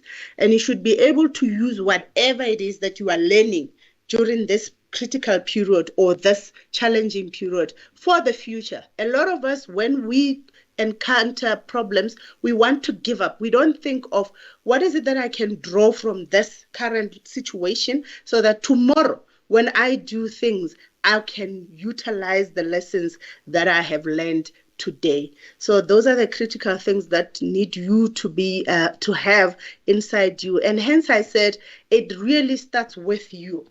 When I started with the talk, I talked about that eagle who did not know its superpowers. And I'm going to go back again and say, do you know your superpowers? Do you know what lies inside you that will make your business succeed? I mean, one of the biggest things that all of us have or should have is confidence. How many of you would say, I always have positive emotions. I'm always optimistic. I'm always looking forward to learn from my difficult situations. How many of you would say, I have self-control? I am meticulous. I look at things. I do due diligence. I don't just get excited and say, my neighbor is selling bread, I'm going to sell bread as well. Or my neighbor's business is not doing well, I'm also don't think that I'm going to do well. How many of us have self-control to be able to keep pursuing the purpose that got us to start our business? Again, it also takes us back to where you should ask yourself, what is my purpose? I mean, if you're running a business that doesn't help people solve problems, then you haven't found your purpose yet. But if you have a purpose, if you found what it is that people want, what is it that people lack, what are the problems that people have, and you would be able to help them deal with that or overcome that with your business, then you have a purpose. But once you get the purpose going, you should continuously practice self-control. You should continuously practice meticulousness. You should be going through whatever you are doing on a daily basis with a fine comb to check, where am I slacking? Where am I not doing things right? Where am I leaving my customers behind? Where am I being left behind by my customers? And the other thing is adaptability. We become adaptable when we know how to solve our problems and be able to improvise. There are a lot of times, like now, I mean, ideally, if it wasn't for COVID, this symposium is supposed to be taking place in an auditorium or in some big hall where we will all see each other face to face. But we couldn't and we can't. But we have decided to improvise and do this virtually. So how well can you adapt to situations if things don't go your way? That is another thing that is internal. The other big thing is your support, social support. Who is supporting you? Because if you don't have a good support structure, you are not going to be able to deal with the challenges that you meet on a day-to-day basis. And from the support as well, how aware are you in terms of the things that you lack? I mean, earlier, I don't know if this happened before we had the typical glitches. I was talking about the mental faculties that we all possess that we never get to use properly.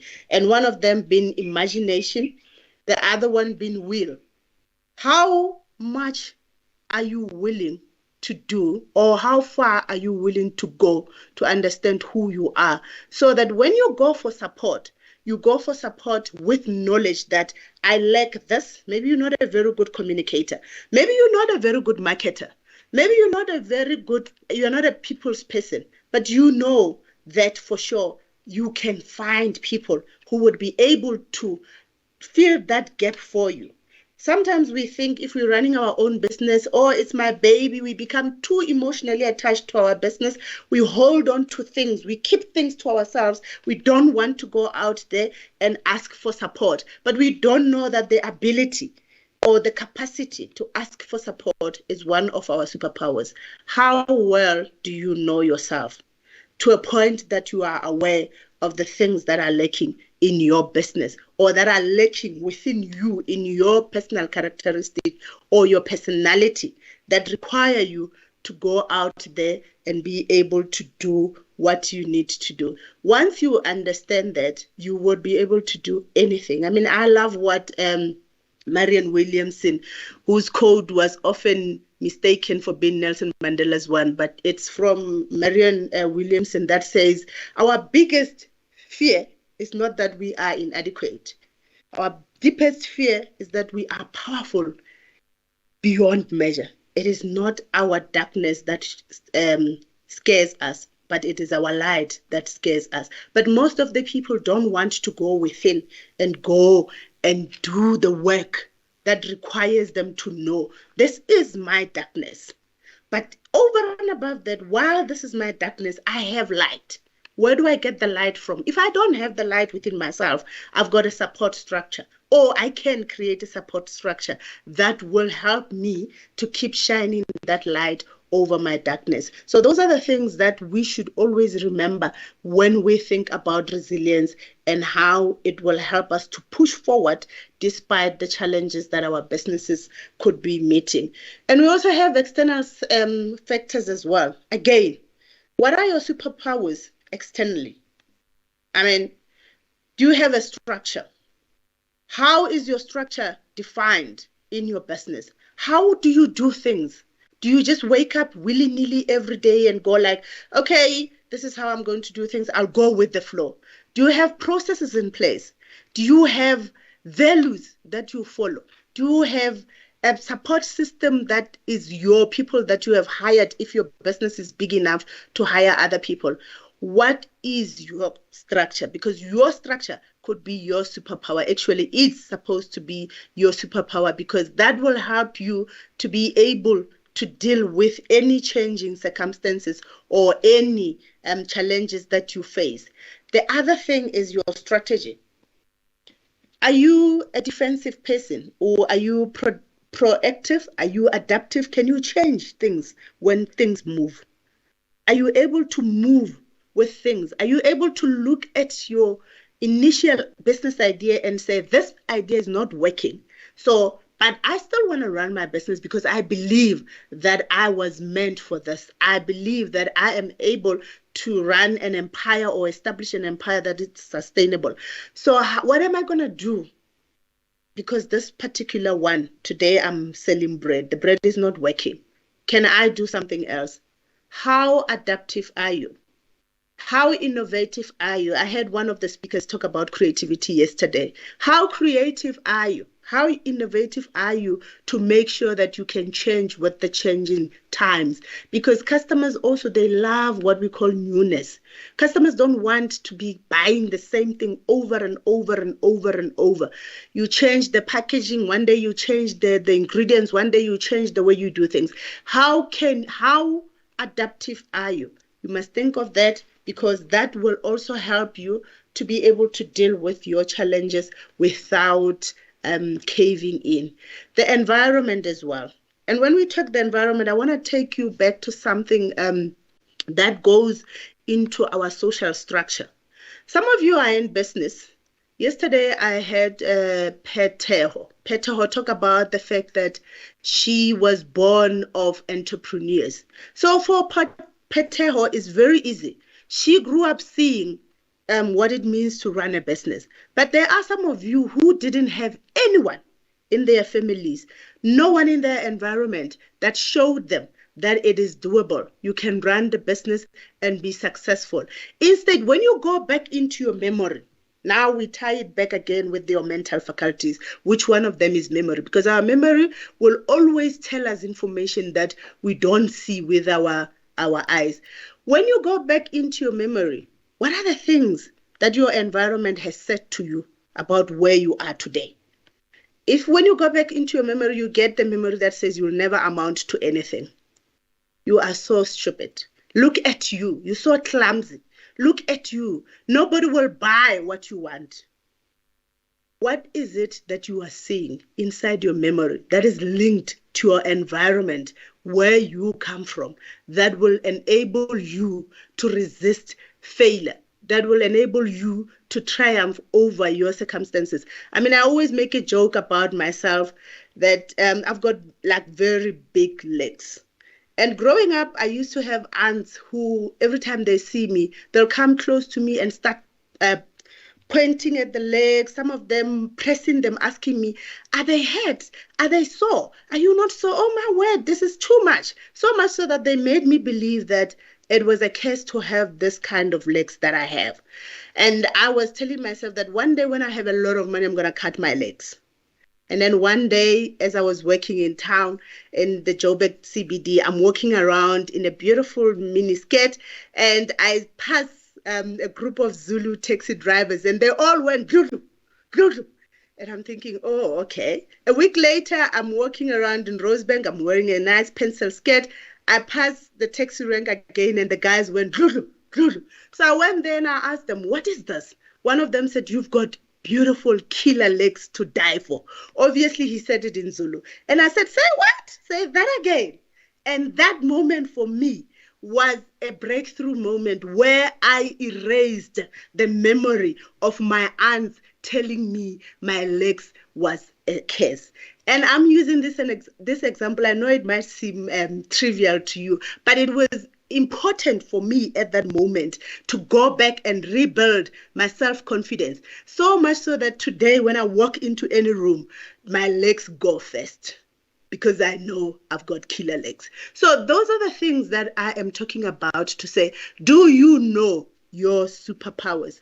What environment are you coming from? What environment are you still moving around in that makes it difficult for you to triumph over the challenges? Are you busy following your aunt, asking her to buy your fat cakes, even though she told you you will never amount to anything? Are you busy with friends that told you, that tell you time and time again when they see you that your business will never go anywhere? Why are you still in that environment? Why are you still hanging around those people? What are you taking into your memory? Because one day when things are tough, you should be able to go back into your mind, back into your memory and say, take me back to that place where I gained my confidence. But if you don't replace that memory of loss, that memory of lack, that memory of a failure, that memory of someone who will never amount to anything, and replace it with memory of confidence, your environment will always triumph over you. Your environment will always swallow you, and you won't be able to reinforce your business and be able to succeed the way you wanted to succeed. And I know that we don't have a lot of time, but again, the question, do you know your superpowers? Can you learn?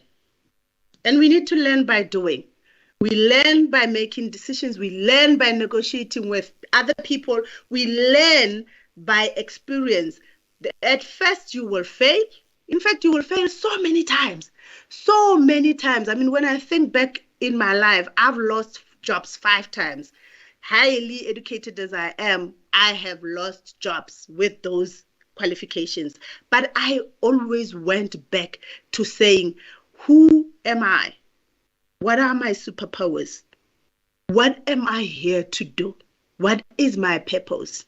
And because I know the purpose, how do I make sure that none of the things that are happening around me will make me fail and will send me back to the dusty streets of Limpopo in the villages, and I'll go and just sit there and drink mbamba?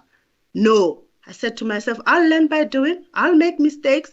I am not perfect. I'll wake up every day and I will learn every day. Learn by doing, learn by listening, learn by talking to people, learn by dealing with the consequences of my behavior. Learn everything. If someone tells me, Pamphilia, you were wrong, I learn from that. If the customer that I am serving says to me, I don't like the way you spoke to me, I learn from that. We need to learn, because the ability to learn is a superpower as well. And again, what is your work attitude and behavior? People, when they come into your business, they feel your energy, actually. They feel the attitude. Even when you are not there, even if it's just your workers.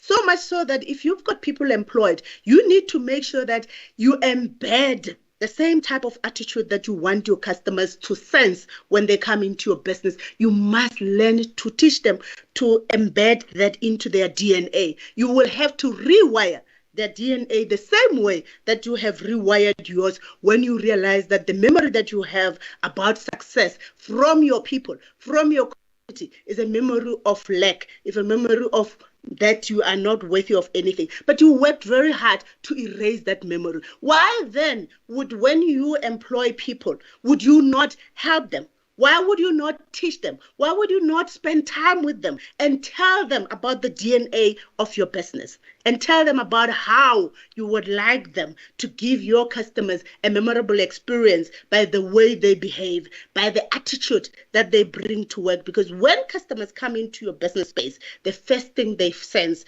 is your attitude. And that attitude, because it's energy, it vibrates, it goes into whether or not they're going to buy your product or your service. So you need to see that, check if you've got a good work attitude, if you've got a good behavior, if you've got good work ethics. That will help you to persist in the face of adversity, no matter what happens, because you've got competitors, you've got people that are watching you as well. You've got customers that some of them will come in and never want to come back because of the way you behave and the way your staff behave. So those are the things that talk to your superpowers. And lastly, self-efficacy. Believe in your entrepreneurial abilities. Do you believe in your entrepreneurial abilities? Are you brave enough, or do you think you are worthy to pursue this journey? Because if you are not, if you are in business, but you're carrying an energy of defeat, if you're carrying a vibration of defeat, if you're carrying a mental attitude of defeat, you're wasting your time, you're wasting our time, you're wasting the market's time, you're wasting the customer's time. You can just, like I said, go back to the dusty streets and go and sell quarter or just eat quarter and wallow in your misery. People who make it in business, they believe in their entrepreneurial abilities. They believe in who they are, in their purpose, in their goal, in their vision, in their business itself, in their ability to build the business, in their ability to take risks, and also to overcome anxiety. What is it that you carry within you that will weaken your ability to triumph over challenges? Ask yourself that. Do you believe in your entrepreneurial abilities? What are you seeing around yourself? What are you seeing around things? What are you seeing in the market? What are you seeing with your behavior that is affecting your business? And again, there is a lot that you can do to be able to boost your self-efficacy. You can benefit from business development training. I mean, I have listened to a lot of speakers that started and who are part of the Townships project, and how much they have gained from the training programs that I run in this platform. I mean, Wiitumelo's story is amazing. I mean, I was sitting there thinking, wow, Wiitumelo, do you work for Woolworths by any chance? When he talked about the packaging, the way, the branding, the fact that when customers come in, even when they have their eyes closed, they can tell that this meat can only be from Wiitumelo's place. Look, there is a lot that can be done to help you to boost your resilience and your belief in yourself. Get mentoring, swap stories with other entrepreneurs who have succeeded. Learn by modeling others. There are a lot of people who have successfully navigated their businesses and their successes during difficult times. Purposefully, have the intention. When you walk into a room full of people, do people even know that you are an entrepreneur? Do people even know what you sell? Do people even know what your brand is? Because you are a brand ambassador. When people look at you, they should see the business that you represent, the business that you have started yourself. You need to teach yourself that. Go get feedback. Sit down with people that have done this before. Get mentors, get coaches, get colleagues. Speak. Don't hang around losers. Hang around winners. Winners will always say to you, to win, we go this way. Winners, when you buy another equipment for your business, they will celebrate with you. But if you hang around losers because you've been with them for too long, especially because you are in the townships, giddy brata how? Your bras, you want to impress them. You want them to approve of what you are doing, but they are not interested in that. Get people that are interested in what you are doing. Again, pay attention to less direct cues of success or failures, because all those cues, even success, has the potential to get into people's head and mess them up. Check yourself. Check yourself. Just to conclude this, the definition of resilience, it highlights the value of self-awareness as an entrepreneur, your ability to continue to learn, to reflect, to understand, to go back to the drawing board, to go back to your memory bank, to go and ask yourself difficult questions. Can I do this? Avoid rigid structures and strategies that are not flexible, that will not allow you to expand or to change things or to recreate things. Use your superpowers. Use your superpowers. If you are sitting here and you know you are living amongst the chickens, but you are in fact an eagle, get out of there. And with this said, thank you so much. This is all about confidence, skills and abilities, your mindset and your passion. And I thank you for allowing me and my big legs that evoke Zulu men's emotions to take your time. I wish you all the best in your endeavors. Thank you. Thank you so much. Your presentation was just incredible, and I love the analogies that you use. And I think tapping into superpowers really is one of the most critical things that we can do as individuals, knowing that we have the ability to be more than what other people tell us. So thank you so much. We will try and get some questions to you. So everybody who's participating, I know we've lost connectivity a couple of times, but just make sure you keep putting some questions out there. We'll carry on with the presentations as we have been. So Pamphilia, thank you. And I'll be introducing our next speaker. And I don't want to waste any more time. Our next speaker, Celeste Diale, will be talking to you about two specific things. One being using social media to market your business, and the other one being branding your business. Now, these are really, really great presentations to really get into. Celeste is a brand architect and concept developer. Her focus is in design, brand architecture, and business concept development through the application of design principles for human behavior and the design of social deconstructions. Sheesh. That sounds like a heck of a lot, but it really, really sounds great. And I can't wait to hear what you have to say. Thank you, Celeste. The floor is yours. Thank you so much, Cyrus. Good morning, everyone, and a happy Friday. It's a good day to be learning and absorbing the different aspects of building better business. And as Cyrus has already mentioned, my name is Celeste, and I'm the founder and brand architect at Lindy Knox Design.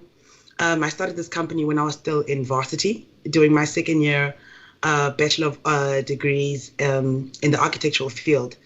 And since I started my business, I mean, a lot of things have changed. And we now live in an ecstasy of algorithms and information and a heavy dose of consistent content creation.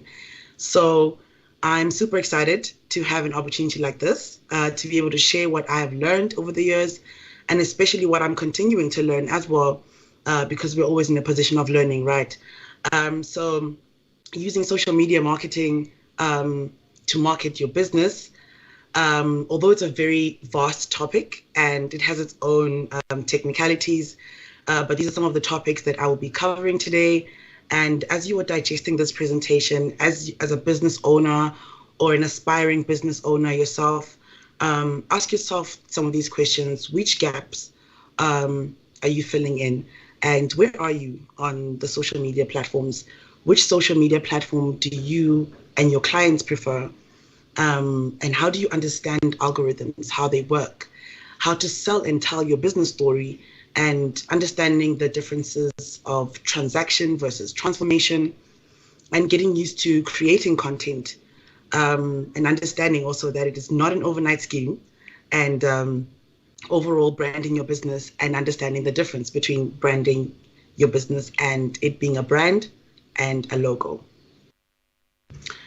So as a business owner, you should kind of know already, like, what's very important is to understand that you are a solutions provider, and to understand how you will solve your next client's problem, you must acclimatize yourself with the umbrella of small business sectors and understand the difference between providing a service and providing a product, and in most cases, providing probably a hybrid of the two. For example, these are not just all of them. This is just an example, and they're all not limited to this. You have a service, that maybe sometimes you are in the cleaning industry, in the construction industry, hospitality, entertainment, and lifestyle. Maybe you're providing products like printing, tangible things you can actually hold, manufacturing things, the realty industry, and maybe a hybrid of the two can be the food industry, the event industry, and the design industry, and the retail industry. See, when you know what business sector your company falls under, it's always a progressive step to understanding exactly which social media platform your clients prefer. That means you have to make it your job as a business owner to know who your clients are, what are their basic problems, and how they consume information on social media. And market segments and marketing strategies are very key, because your next client is probably writing the status right now on their story saying, I don't know, where can I buy a full house quarter? And they're posting on Twitter about how they can't seem to find the best volume of lashes for their face shape. Or your next client is probably just looking for you because they don't know what they don't know. But you must make it your business to reply to that status, dropping a menu for the best full house quarters in the heart of Mamelodi, or comment with a tweet or retweet, a video retweet of your various eyelash combos for your face shape. Your next client is looking down on their phones and they're wondering, is anyone sending any help?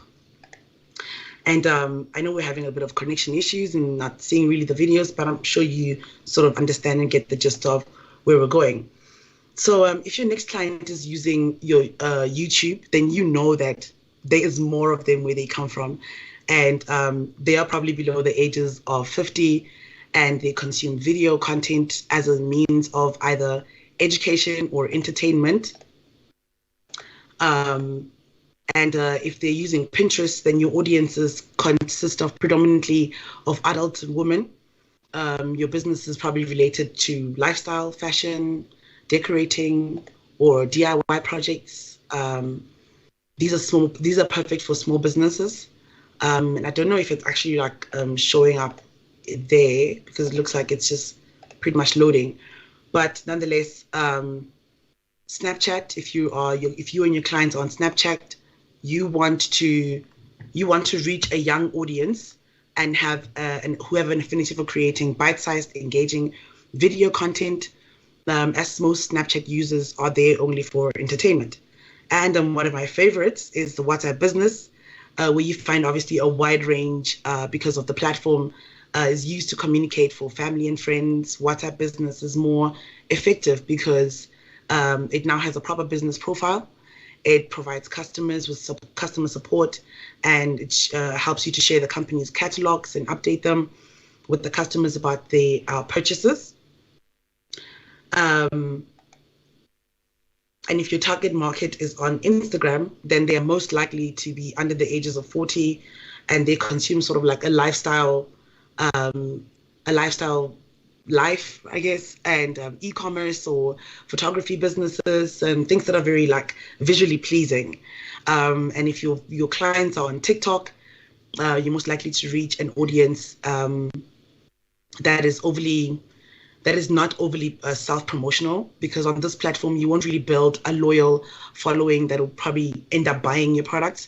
So you need to be prepared to take the following of being prepared to entertain first, right? And then there's Facebook, where you want to reach an audience of adults and have engaging visuals or videos, content that capture their attention. You invoke an emotional response, and it make them entitled to share with their friends. Or if you want an easy way to create an online community around the topics of your business, then this is probably the best way to go about it. Really wish you were seeing these videos. So I guess it's just a connection problem. And then if your audience is on Twitter, then you know that your audience skews towards the demographic of mature males, mostly between the ages of 30 and 60. They experiment with the contribution of content types ranging from educational videos to grappling visuals and discussion threads that offer advice or opinions. And what you need to understand about social media and how it works is that what social media platforms want is for the consumer to spend more time on the application. They want you to spend more time on the application, and they want you to promote their innovations. They want you to adopt their new features and learn them.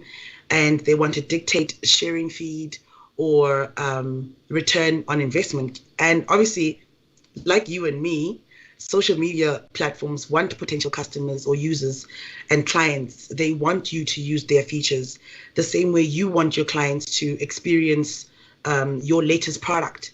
They want you to learn those features and take some of them and take something from it. And just as much as you want your clients to have something to take away when they experience your brand, they want to control what content sharing looks like on your feed, just as much as you also want to control the content that you give to your clients. And the best one yet, they are obviously looking for a return on investment just as much as you're looking for a return on investment, because you do spend time on creating some of this content. And because social media marketing isn't just for likes, you're running a business, and social media is a part of brand marketing department. And I know one of the speakers said, I mean, if you're a business owner, you already know you're running almost all the departments, and the social media then falls under your brand and marketing department.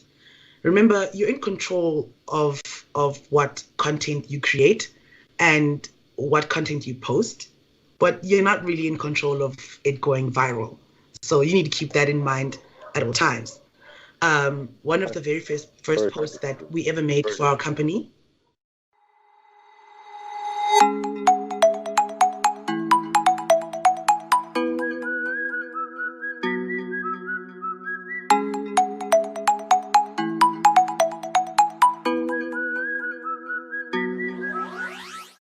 through the bite-sized information that tells a story that is potentially relatable and that potentially calls for action. So at Lindy Knox, most of our clients use WhatsApp Business platform because WhatsApp Business is technically, it's built for business owners in mind. Like the app makes it easier to personally connect with your customers, highlight your products and services, and answer their questions throughout their shopping experience. I mean, you can post stories that last for 24 hours and use these tools to market your product and service and easily connect a link to that social and the rest of your social media links. So what's pretty cool, if you haven't experienced WhatsApp Business before, what's pretty cool about it is that you have all the information on there, and you can quickly set up like instant messages that during close of business, if someone sends you a message or a client sends you a message, immediately you can just send them a quick question saying, hello there. You can construct it how you want to. You have the liberty to do so. It gives you flexibility to do exactly what you want. You can tell the client, hey, listen, it's close of business right now, but we will surely get back to you. And of course, obviously, open up business, you can pretty much set up a message that can tell them to quickly check their messages and say, we're ready to respond to your queries. Another cool feature on WhatsApp Business, it has this automatic business hours response, right? That I just mentioned now, but it's also attached to like these labels that you can pretty much color code, and you can have there whether you have clients that are paid, you can put them all in that one group, clients that are pending, maybe clients that you're working on, clients whose projects are still pending as well, you can post there for their stuff. And what a better time to have something that you can walk around with in your phone that's like a business card during these COVID times. If someone is looking for your business information, maybe your business profile, and you can't necessarily, just stop there and say, www. And give you a whole a website message. You can just rather just open your WhatsApp Business, go to your barcode, and let them scan that. And immediately, just like that, you are accessible. See, it makes sense for us as a business because WhatsApp is essentially the new age word of mouth, right? Because we're always on it. We're speaking about it. We are speaking on it on a daily basis, speaking to family, friends, and the likelihood of us finding clients that want to start businesses and brand their company or find simple branding solutions are higher for us than on any other platform, especially in South Africa. This works for us because what happens in social media is that your content depends on your service or your product. Your content needs to keep me and your client on your page, right? You need to be on your page as well. Influence a solution to your problem and then create a call for action on the influence. You see, social media, like I've already mentioned, you need to remember this all the time, that they have an agenda, and their agenda is most likely similar to yours and mine. Social media runs just like a business. And you need to remember content creation, influence, and retention. These are the three elements to remember the most on creating your content to be able to market your business on social media. You see, platforms that are doing a stellar job on being effective for online shopping and marketing, and these are just rated according to small business, predominantly in South Africa. Are WhatsApp or WhatsApp Business, Instagram shopping, which is then also, because Mark owns it, is also linked to your Facebook page, which is really awesome because now you now pretty much wherever you post, there's a little button there that you could just pretty much share on the rest of your social media platforms. So you don't have to necessarily create content for all the different platforms. Although I don't advocate for that, because I know people, like I just mentioned, how all the Instagram or all the social media platforms use or they digest information kind of differently. So what you posted on Instagram might not necessarily work on Twitter. And so then, there's YouTube channels which are rapidly rising in South Africa. And of course, the godfather of social media, which is Facebook, where you are on social media platforms where you need to remember to be informative, be easily available, be legible and simple and secure and safe. And most importantly, be always updated. You just need to always update things. And people come onto your social platforms, it needs to be information that's still relevant, in other words. Because ultimately being informative and easily available and legible and simple and secure and safe and up to date, these are key factors, right, in learning how to tell and sell your story or your brand business story. And the secret to that is to make your content easier to tell your story. Embrace your own uniqueness, like divert your attention. Pay attention to understanding that it is a long-term game. and tell your personal story though, yes, but use it to play the content game. Because you know what? No one has your story. No one has a story like yours. And no one else would tell that story the way you would, even if they know about your story. You need to use your uniqueness to create and build this, but you need to build it organically. You need to build an organic community that believes you and believes your story and believes your brand and what your brand has to offer. See, when I graduated in the architecture industry, and the idea of being able to live and love my business, it excites me every time. Every time I think about how I'm qualified to use the lines or to create spaces where people work, live, and learn, and then call them buildings, now I look at it better and I'm like, wow, this is really great, because now I can use those same lines to create spaces where people create and become self-sustainable and solve everyday problems and call that business development. I take that story and I post it. I take that story and I'm consistent with it. But the gospel truth of the currencies is consistency. You need to be consistent, because you see, consistency can buy you absolutely anything in the world. If you do something for long enough without a pause or an end, success is almost guaranteed. And I say almost, because consistency in this context is the ability to do something long enough that you can influence the transition of your client's perspective of your brand from transaction to transformation. So when you tell your story, when you tell your story, you must understand that you reveal an emotional response. And that emotional response can plant a seed of a solution. That's how you turn that transaction into transformation. And when you plant a seed of solution, you filter your story through your lens. And what that does to the client is that it inspires change, right? And from inspiring change, you build a clear takeaway, because where there's change, you know that, okay, there's the problem that I need to solve, and here's the solution. So it's very clear what takeaway that we were building as a brand. And what that does is it teaches the client, and it helps them to understand where you are sharing the value of your brand. And when telling your story and selling your story, you create an objective scale. That objective scale essentially transforms into creating a community. And that community indicates clear values. You see, when you have a brand, people know that, okay, this is what we're expecting from this brand. So the values are clear. This is what we're expecting from the brand. This is what we want from the brand. This is what the brand is offering us. And from there, if you continue to give them what they are expecting with the clear values, you start to build this loyal foundation, because they know for a fact that this brand is loyal. This brand is going to do what it says it did. And it's not just about then transaction, it's then the transformation in it, right? And then the last of all, which is, again, I say the gospel truth, call for action. And when you're calling for action and you're telling your story, you must remember that, you must be able to tell the difference between an advert and a solution, right? Because when you get used to creating content, you know that, okay, sometimes you can tell your story for so long that it gets a little bit boring, right? Or it gets very repetitive.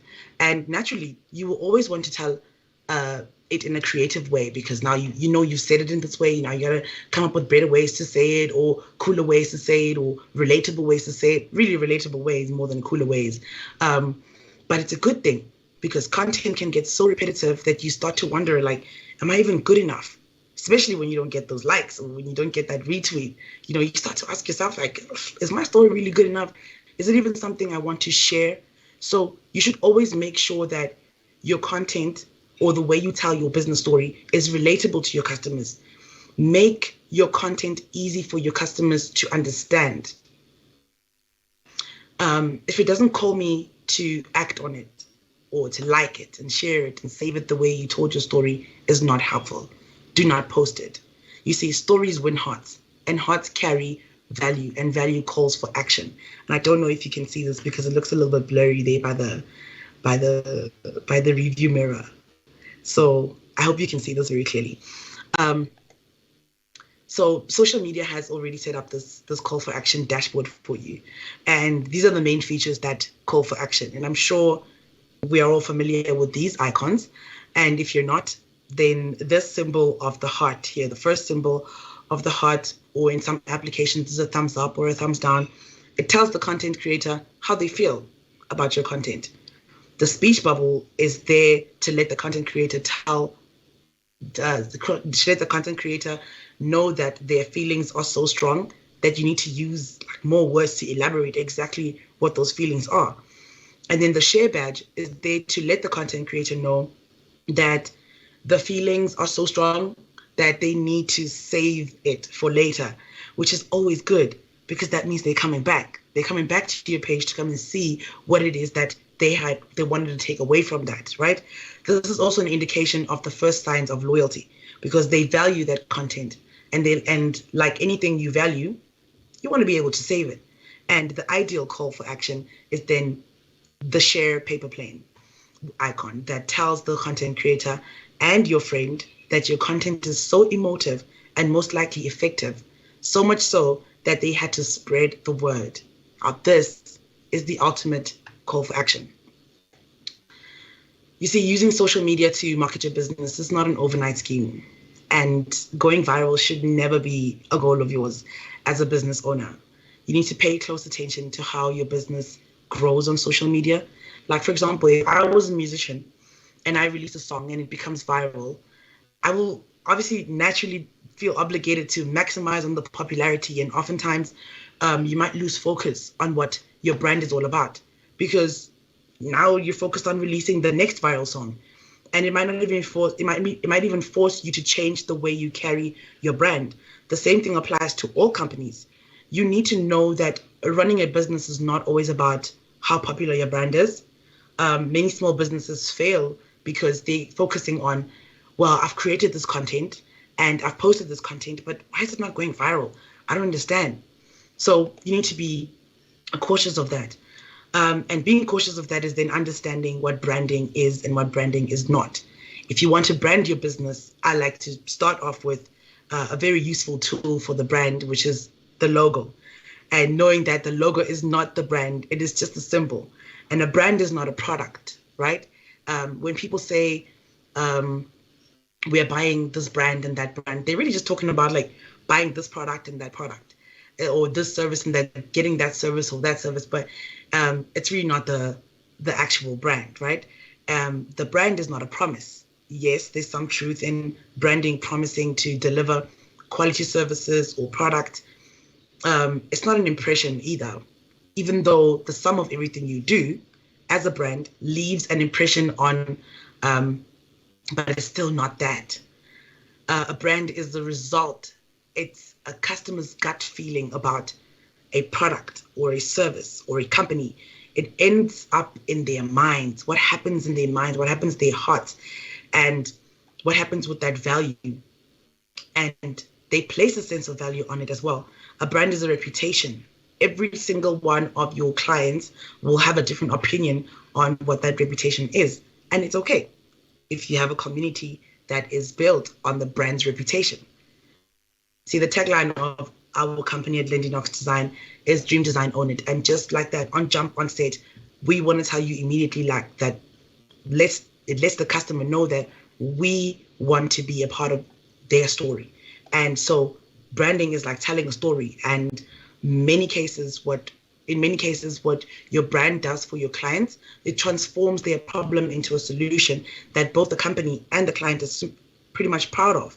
And when architecting a brand and creating a feasible story for a client, we like to go with this approach, even though from the client's point of view, they're thinking of the branding as like a checklist, like, oh, I've got the logo, I've got the tagline, I've got the color scheme and the ad campaign, check, check, check, check.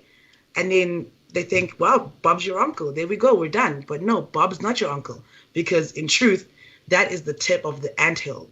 What happens in people's heads and what you achieve is really what matters. What reputation has your brand created through the services, the products, the messaging, the look and feel, and the brand culture? All that stuff that counts. And it takes up all of the business, including the finance, because the finance must then green light all of these different elements of branding.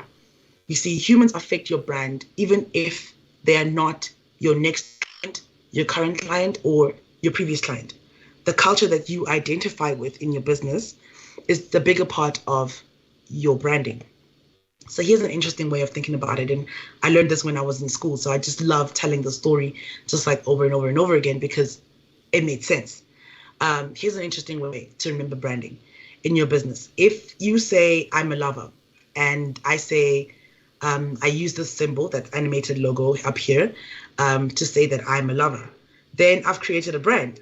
And if I tell someone by means of word of mouth, whether it's offline, this is me then marketing the brand that I'm a lover.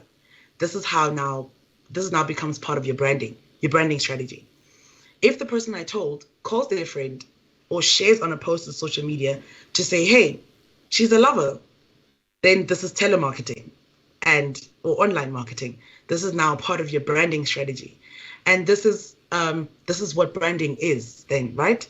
Now, what's really cool is if that person experiences that indeed she's a lover, sooner rather than later, what happens is enough people start talking about it, start experiencing it, and they start believing that, oh, she's a lover.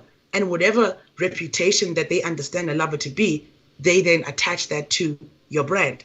And now, not only did one person say it, and not only did one person share it, not only did one person post it on social media, and not only do you believe that she's a lover, your whole community now believes that she's a lover. And the whole community has experienced it, has shared it, has liked it, has saved it, has commented on it, that she's a lover. Now you're a real brand. That is branding. Because now we all believe it because we've experienced it. We experience it because we talk about it. We talk about it, and you return the promise by actually delivering the promise of the brand, I'm a lover. So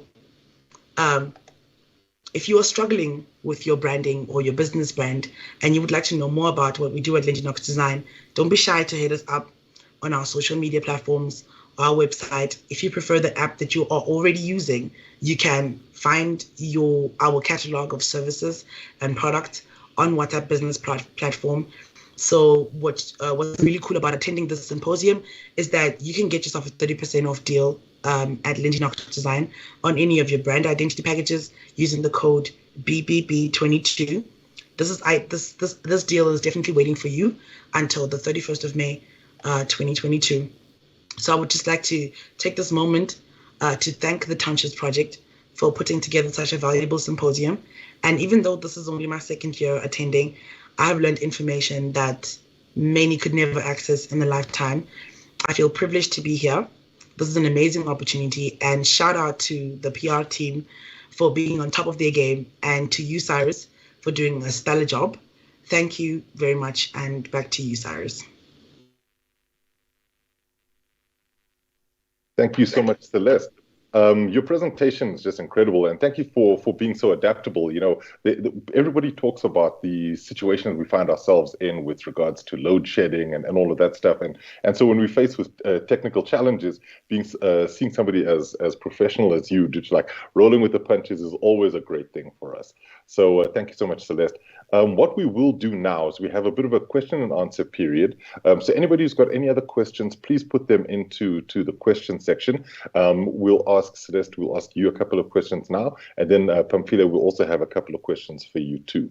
But Celeste, what I'd like to know specifically around your presentation is, you know, when we're looking, people talk and have been messaging about this, you know, often it becomes a bit of a nightmare having to be on every single one of the social media spaces. And so, you know, how do you know what you need to focus on in order to make sure your business has the most traction? I mean, I think this is something that you sort of spoke to, but is there a way for us to know, okay, fine, we are operating on Facebook, therefore Facebook is the best way? Or is it some way to say, okay, look, maybe it's just about having a steady stream of tweets on Twitter? Yeah, so Cyrus, like I said in the presentation, it's very important for you to know what your product is and who is looking for your product anyway. Because what happens is, with our company, I'll make an example of that, is that we're looking for small businesses. That's what we're looking for. We're not necessarily looking for like the big shots who already have sort of like their branding and PR things in order and things like that. We're looking for people who don't know where to start. They don't know where to go. They don't know how frustrating it is as well, and what it does to your mental health as well, which is something that people don't talk about. That, you know, like if you feel like you're not good enough and you're not getting the instant traction that you're looking for. So once you know what products and services that you are providing or offering, then you sort of understand that, okay, these are the people that are looking for this type of thing. And so now you need to look for where they are, those people. That is why we started with looking at where are they. So don't try to get people to come to an app that they still need to download. You need to figure out how you need to download that app and go to it so that you can bring the services to them. In other words, just, you know, when people say send help, they really just mean that. It's just send help. So you need to send yourself and be helpful to your clients. And while I've got you on, are you finding that, you know, because people talk about social media being the sort of future of the way we're going to do business, but the reality is this is the present, right? And so do we have to change our mindsets around how we deal with this stuff, in the sense that we can't keep thinking about, okay, at some point it should be the initial thought, right? Yeah. So changing a mindset is really something. So like it's obviously like a really sensitive subject, because changing a mindset means changing human behavior, and obviously changing human behavior means you need to deconstruct the beliefs that we have on how social media works, how the internet works, who can access it. There's a lot of politically correct ways to say that there are some people who cannot access the internet and some people who can, and what type of information they have as well is also dictated by the social media platforms. So essentially, if we want to use these innovations that are now here, it's not necessarily like in the future, like you said.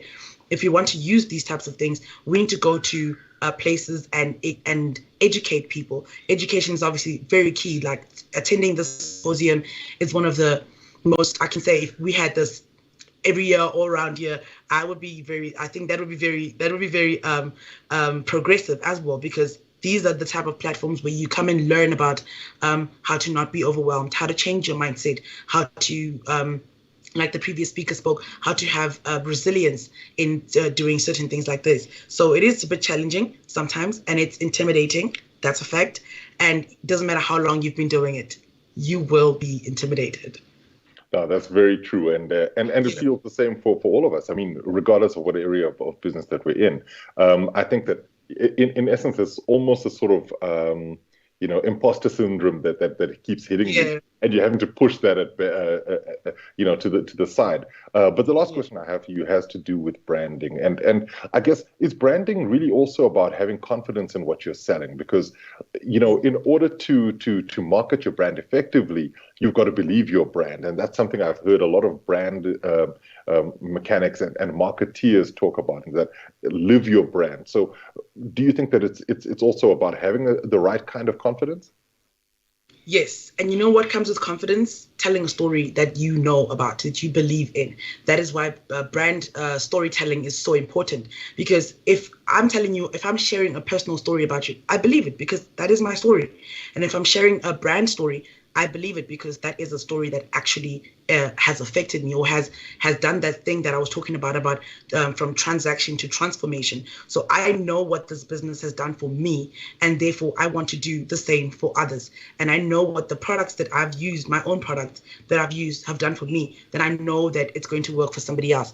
And that's where confidence comes from. It comes from sharing and adding value and sharing value as well. That is why if you see most of the YouTubers that are on there, they're sharing stories that they know. They're sharing things that they do and giving behind the scenes stories. These are things that build your brand, and people start believing in it. Like, oh, it's real. Like it's behind the scenes. That is a real thing. It's not a stock image. It's not a stock video. It's a real thing, and people believe in real things, and real things create value, and value is in the heart. And whatever's in the heart, you're going to want to save it and sort of like, you put value into it as well and buy it and things like that. So yes, confidence is key.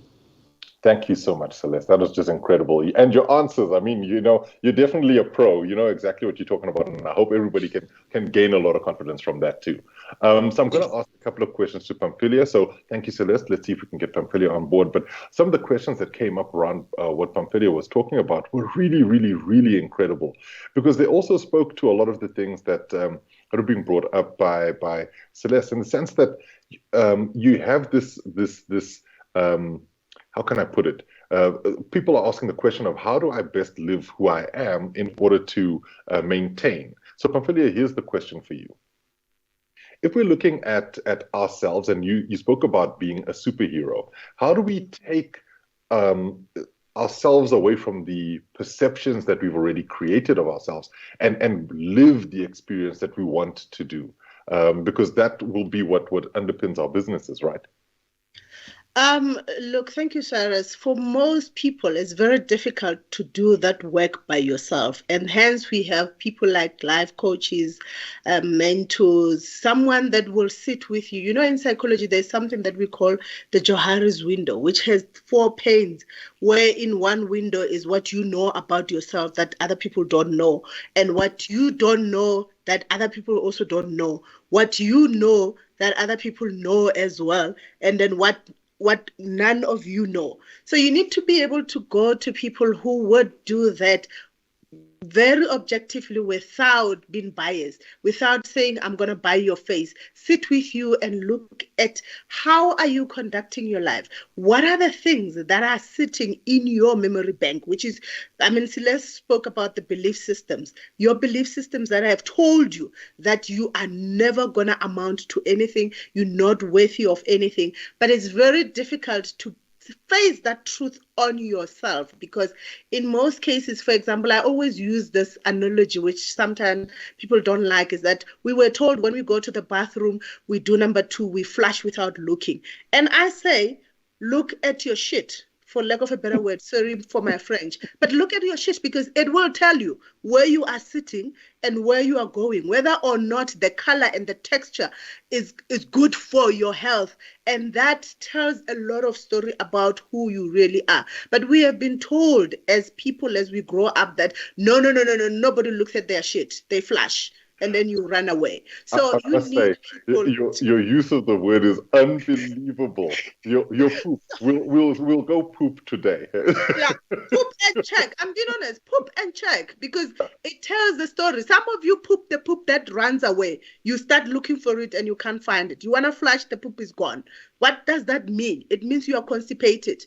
Things are not going well. You're running away from life. So you need people that will be able to talk to you in that sense, where they, without judgment, they sit down with you and go through your entire life from the beginning to where you are today. And that's most of the work that I do on a daily basis with my clients when they come to see me.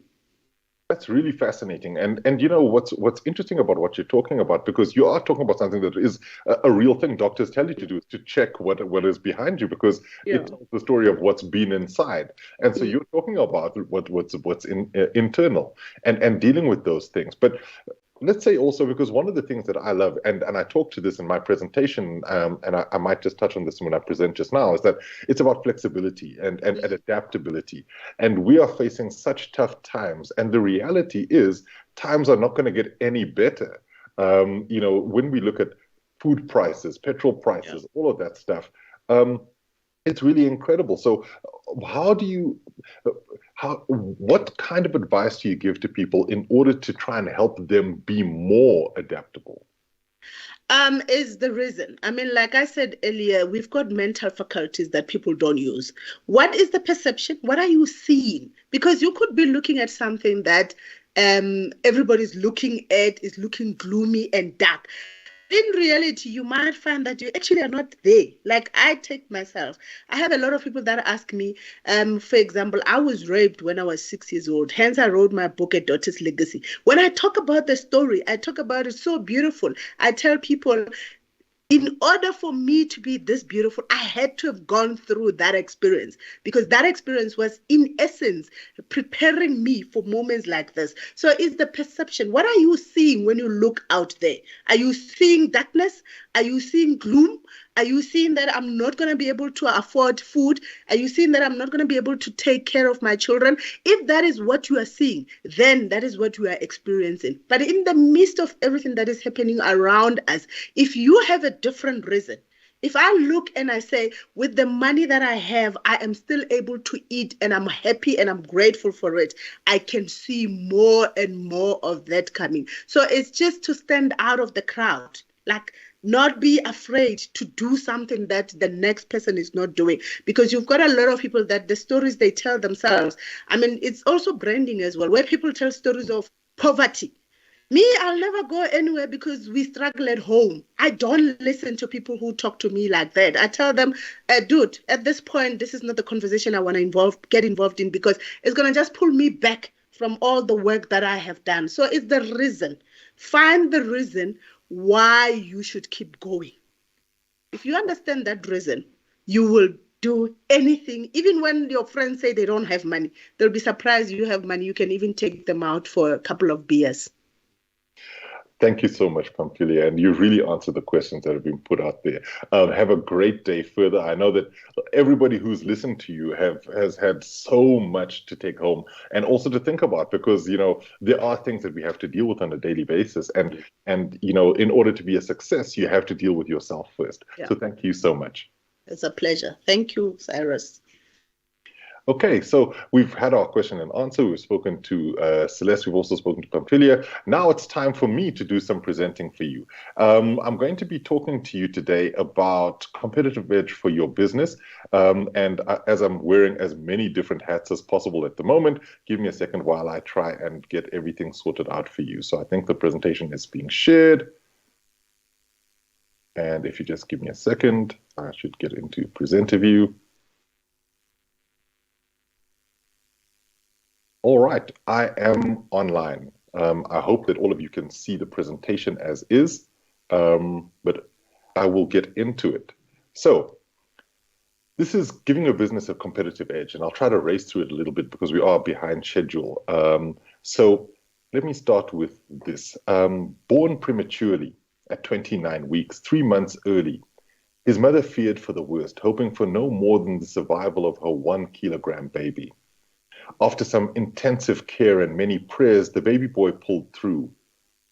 The doctors then told his mother that it was possible the boy could develop some disability as he grew, but she believed he'd be fine and trusted that he'd go on to live a normal life. Now, what follows is a story unlike any other for mother and child.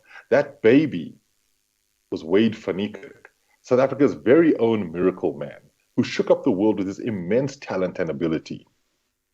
Now, it took a team of great leaders to get Wade van Niekerk to the top of the world, being able to see the talent in a young boy, to put their faith in his abilities, to get him the right training and support in order to become the very best. Now, his mother might not have seen his future when he was born, but she had the belief that he'd grow up to be somebody special. And through her guidance and the leadership and the training of the best coaches, he would go on to fulfill that promise. But it's Van Niekerk leading at the moment. The South African now beginning to tire. Or is he? He's pulling away. It's an unbelievable victory by a huge margin. A century of history and 43.03. I can't believe it. He has obliterated Michael Johnson's world record. It was destined to be one of the great races and one of the great days. I still get goosebumps watching that. What we see here are some really interesting traits. Leadership in action, where you can see Wade doing his very best to try and get himself to the top of the sporting world. We also see performance perfection, where you see Wade learning and leaning on a lot of his training, being able to take himself to the very next level. Now, when you look at it, it took a team of people to get him to the very top, and I think that's something that Wade will always speak to. But the other thing about what he did in terms of Wade himself was that he believed in himself. So you have various levels of leadership here. You have self-leadership as Wade ran towards his dreams, and team leadership as his coaches, support staff, and family were all involved. This talk is a talk about leadership, success, and greatness. What Wade had in him was the seed of greatness, but it took true leadership to bring what is inside him to the surface. We all have that seed within us. It just needs to be nurtured, fed, coaxed, and encouraged. I see sport as the catalyst for greatness because there are so many examples of true success and achievement on the playing field. Now, many of us have sporting heroes, people we look up to, people who made us dream. Sometimes it's a team of people. Sometimes it's a single person. They all stand and serve as inspiration to us. Why do these people or teams stand out for you? What about these people makes them special? Can you put that in a word? And I want you to think of that word when you see these people doing what they do. They really are some of the best sporting people that we've seen. Now, once you've brought these words to mind, I want you to visualize these people and ask yourself, what is it about them that really speaks to me? Think about why you admire them. Now, those words that I've asked you to think about, these are actually the words that you think of when you think of what makes a good leader. The reason I ask is because all of these words are what makes leaders the very best. In a world craving leaders, we always see the qualities we want from them quite easily. There's no magic formula for leadership and success. You can't just expect somebody to be a good leader, but we often do. We need to know that every person in authority has the ability, capability, and will to lead and succeed. Sport plays a huge role in society because it's a mirror of every ideal we hold as the high watermark of humanity. It's about ability, determination, and winning. It's about participation, inclusivity, and dreaming. Fans admire the people who can do the things they can't do. It has the power to unite a nation in joy, as we often see in many of other football teams, and then in despair when we think about sometimes when Bafana are doing what they do. Here in South Africa, some of our most important moments as a nation have been punctuated by massive achievements by our sporting teams and individual sports stars. So you just think about Joel Stransky's drop goal. Think about Mandela and Pina, Caster Semenya. Think about Bafana winning the Africa Cup of Nations. We've seen our Olympians achieve the remarkable, from Caster to Luvo Manyonga, Wade van Niekerk, just to name a few. One of the other teams to really think about is the Springboks, Siya Kolisi, and them winning the World Cup in Japan. It was so incredible because that was a hugely diverse team, showing us exactly what the top of the world looks like. These are the South African stories. Now, the world is filled with the miracles of personal achievement. The sports industry is one of those pressurized environments because of the massive amounts of money at play. Now, according to Allied Market Research, a global statistics portal, the global sports apparel market earned around $184 billion last year. Even individual sports teams are billion-dollar businesses. So according to Forbes, the Dallas Cowboys American football team is worth $5.7 billion. Behind them are a couple of football teams that we know, being Real Madrid, Barcelona, and Manchester United. Now, on this list, Manchester United are 11. They're valued at $4.2 billion, behind both Barcelona and Real Madrid. But very important for them, they're still ahead of Liverpool. To give you context, though, we see these numbers, 5.7 billion, 4.2 billion. That amount is more than the GDP of Lesotho. It takes tremendous leadership to steer that industry in the right direction. And the more successful the teams, the better they perform financially as well. And what does that mean? It means pressure. Now, there's no magical formula for business or success to try and get people to the top. People are calling for their leaders to change the status quo, to try and make things better. So, what do we have? Well, in my research, I found that there are some really, really important things that we have to look at because in order to be competitive, you need leadership. And leadership works on two factors, self-leadership and leading others. So if you can see me, then you'll definitely see that what I'm talking about here is 5 aspects of what leadership is. Now, leadership really is an incredible thing because there are so many things that at play for a lot of people. We've got people looking at leadership as being something where they don't know if they've got all of the traits that they need in order to be the very best leaders. So I'm going to ask you one other thing with regards to leadership itself, and that has to do with what do you expect of your leaders? Now, the 5 aspects that I talk about are perspicacity, as well as we've got determination, we've got doggedness, we've got communication, and a few others. I'm going to talk to you about 2 of these today. I'm not sure if you can see any of my slides, but I will carry on presenting. Now, the first of these is perspicacity.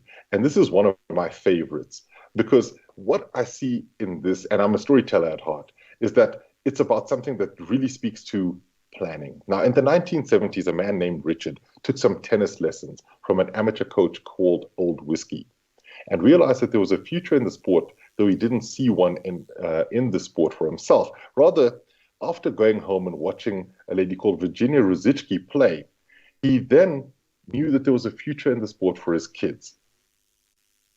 He sat watching Virginia Ruzicki play. This was in the late 1970s, and he went to a room in his house, and he wrote down a 78-page plan for his kids' success. Who does that? Who sits in front of a TV, sees somebody playing, and think, yes, I definitely have something in there. I think that there's a plan I need to draw up. And they go to their room and they write a 78-page plan. Now, when the eldest of his kids reached the age of 6, he started teaching that girl tennis. And when her sister got older, they did the same thing. When the eldest was 10, well, there was an opportunity because a tennis coach came across and said, look, there's somebody that I think needs to really impart some knowledge to you. And the girls were enrolled into tennis academy. And they went all the way across from Los Angeles to Florida. I'm sure you can guess that I'm talking about Richard Williams and I'm talking about Venus and Serena Williams. Now, obviously, a lot of you might have seen the movie that starred Will Smith. And the thing that was really interesting about that movie was that it stopped at one point.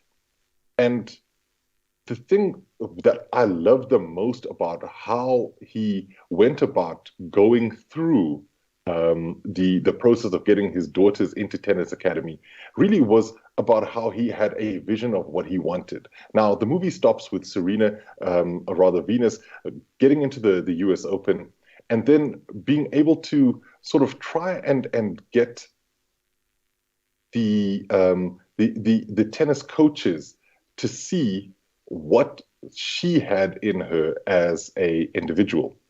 The thing is that what happens after that movie is that you have this sense of Serena and Venus being better athletes. And what Richard did was he said, yes, we've done this thing of getting you into tennis academy, but we need you to actually go out and do more.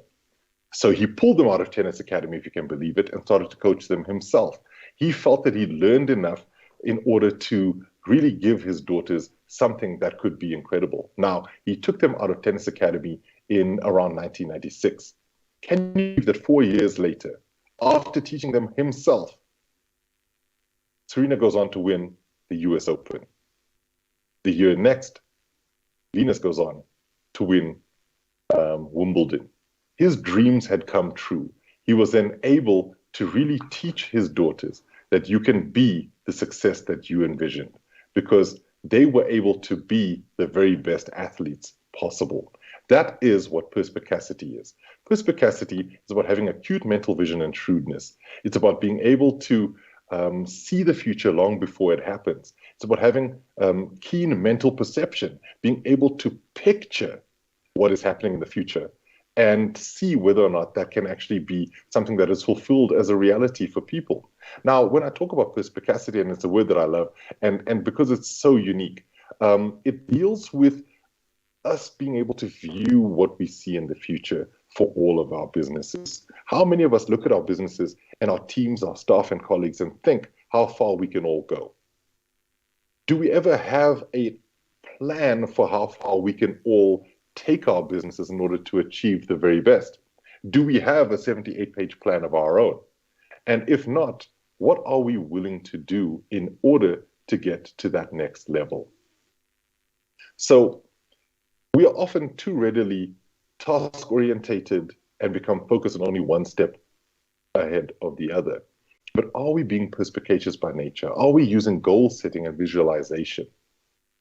We need to be able to do this. And the very best golfers do this. They are able to see the shot long before the ball goes into the hole. They're able to do this from tennis players, being able to play that shot before you play your stroke. The same thing for rugby players who are able to take a kick if they're taking a penalty. They sit They stand there in front of the rugby posts. They imagine what the ball going through the posts looks like long before they take that kick. Now, analysts and futurists are often talking about being future focused and future fit. Are we doing that? I've got a little thing that I'd like to ask you to do. I want you to picture yourself in the future as the success that you envision. Then allow that future self that you're picturing to reminisce on the choices that you make in order to get you to that success. And while you're going through that process of visualizing what your future success looks like, and then allowing that future person to remember the steps that they took in order to become a success, you will see that you will visualize the things that you want from your business so very, very easily. Now, the pandemic has really taken so much from us. And so what I want to ask everybody to do is to remember that part of what visualizing these goals and also planning for the future looks like is maintaining and staying on track and knowing that you don't ever get derailed because your promised land, your goal, your trophy, your award is always just down the road. It's important to keep touchstones along the way. Allow yourself to be able to say, okay, this will get us to the next level. This will get us where we need to go. Perspicacity relates to focus and goal setting, determining what it is you're striving towards, receiving your target, your goal, your medal, and visualizing it and reaching for it. The next trait that I'd like to talk to you about is doggedness. Now, this is one of my favorites because it really is more about determination. And this quote that's coming up is one of my favorites from Dr. Orison Swett-Marden. He is the founder of Success Magazine, and he started that in 1897. He says, most men fail not through lack of education, but from lack of dogged determination, from lack of dauntless will. What does that mean, lack of dauntless will? Well, it means fearlessness. It means being able to push through, to go ahead, to maintain while things get tough. Marden was a strong believer in character as the making of a person, and he felt that people with the right character could achieve more than most. Doggedness is multifaceted because it covers determination, purpose, and tenacity. Determination is hammering the nail in the hard surface repeatedly. Tenacity is not allowing that task to get the better of you, no matter what. How tenacious are we? How determined are we? Our businesses and we ourselves are always met with opposition. There's always friction with regards to our ideas. We have to remain determined in order to succeed. Sport is about winning, as is business, and the winners are the ones who keep going regardless of the competition. I'd like to draw your attention to somebody else, and I said I'm a storyteller, so here's another story for you. This is Wardell Stephen Curry, or just Steph Curry. Not many people know who he is. I love basketball. I've been playing basketball from when I was young. Now, Steph Curry is really one of the most incredible basketball players out there because he is seen to be undersized. He's supposed to be small for the game. He is 6'3", which is 1.91 m, my height, but he's 86 kgs, so just a little bit fewer kgs than me. But the thing about him is that he's always been counted out because he's seen as being quite small. What does that look like? Well, this is him next to one of his former teammates, Kevin Durant, who is close to 7 foot, 2 meters plus. This is a guy, Stephen Curry, who has had the world question whether or not he was able to do things right from the beginning. Because of those questions, because he's had issues around his fitness and around his ability to stay on the court, he's had to work hard, and he's worked harder than most. One of the things he worked hard at was shooting three-pointers. And shooting three-pointers is important because it's the shot that is taken furthest away from the basket in basketball. You need to be really good at what you do. He got so good and so proficient at it that he's broken records, and he's broken them consistently. In fact, in 2015, he broke the record. In fact, 2013, he broke the record for most three-pointers in an NBA season individually. He broke the record, which had stood at 263, and he shot 272 that year. That was in 2013. In 2016, Stephen Curry did something unbelievable. He set a completely new record, smashing past 270, smashing past 280, going past 300. He hit 402 three-pointers in 2016. It was enough for him to win second most valuable player award. And after that, he led his team to the NBA championship, something they hadn't done in over 40 years. He really is remarkable, and his story is something special. I'm the son of a 16-year NBA veteran. We never really struggled when I was growing up, thanks to my dad and his career. You would think that my future was set based on that fact. That couldn't be farther from the truth. I was always the smallest kid on my team. I wasn't ranked, I wasn't highly touted as a high school prospect. Only played in 26 of the 66 games last year because of injury. He will come to the gym or go to the practice facility in the middle of the night. He's gotten better month after month after month in every facet of the game. Really unheard of. It speaks volumes to his work ethic and his desire to improve and be great.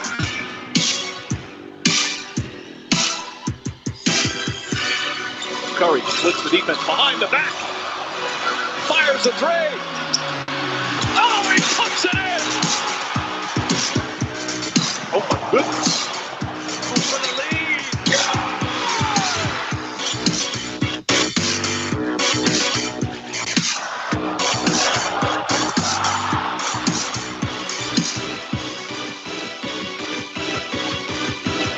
Curry.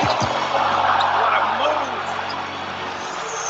They do have a timeout. Decide not to use it. Curry, way downtown. Bang! Bang! Oh, what a shot from Curry!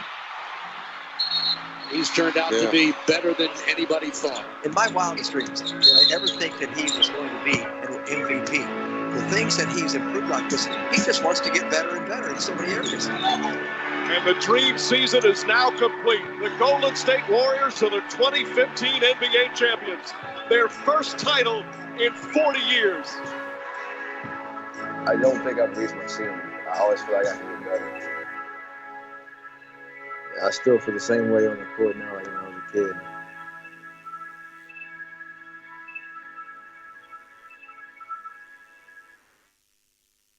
Doggedness is really an incredible trait, and it's something that we can tap into. You see, leaders push when the going gets tough, and the going has been really tough for a lot of us these days. Determination is a test of will, remaining steadfast to your goal and sticking to something despite the challenges. It's about showing up. It goes hand in glove with perspicacity and purpose. So you have to know what you are trying to work towards, and from there, knowing what the purpose behind that is. You also have to remain determined throughout. How do you find the willingness and energy required for step-by-step implementation in order to achieve your goals? Dogged determination is driven by motivation, and motivation is influenced by purpose. So find the reasons to support your actions and understand why each step matters in the context of the bigger picture, and then rearrange your priorities accordingly. Stay determined to reach those goals. Determination is contagious. Determination is a trait that rubs off on others, and you'll see this in the workplace. You'll see this with many of the colleagues or people in your communities. People will watch what you are doing, and if they see you working hard in order to achieve your goals, they will do the same, especially if you give them the opportunity to learn from what you're doing. If people see you giving it your all, they will also feel that they can achieve it too. So to conclude, there's a method that I like to talk about, and I do this in all of my presentations, and it's called the WIN method. And it's a fairly simple thing because it's a question, and it asks one very simple thing: what is necessary? Now, what is necessary is more of a call to action. It is a question to ask you. When you're looking at the things that you need to focus on in order to make your business far better, do you need to have perspicacity? Do you need to be planning throughout? Do you need to be focusing on that more often? Do you perhaps need to be focusing on determination more, being dogged, being able to really work through any of the other problems that you might be facing? Now, I talk about a lot of these things in my book and also in all of the presentations that I give, because there are so many different facets that people need to focus on. Perhaps what is necessary is for you to communicate better.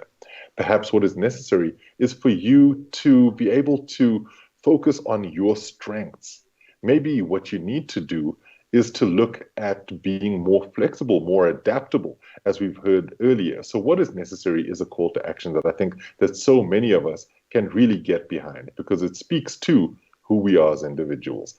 I'd like to thank you. That's the end of my presentation. I know that I've had some technical issues. I haven't been able to put 2 or 3 different screens up, but we are able to really talk about what it is that we're focused on as individuals in our businesses. Now, we're going through to what will be the lunch breaks shortly, so we're just a little bit behind. So what I'll do is I'll ask you all to make sure that you're around for when we come back from the lunch break. But we did have something that we wanted to announce first as we head off to lunch, and that was our winners of the books for the last of the poll questions. Now, I think we've got the slide where we can actually announce who our winners are, and here we go. Congratulations to our 2 further winners. They've won the books Competitive Edge, my one, as well as Dr. Alex Granger's book, Purpose for Significance, Dimpo, and Kiabe. You are our winners for those books. We'll get those to you as soon as the symposium is done. But congratulations and well done to you.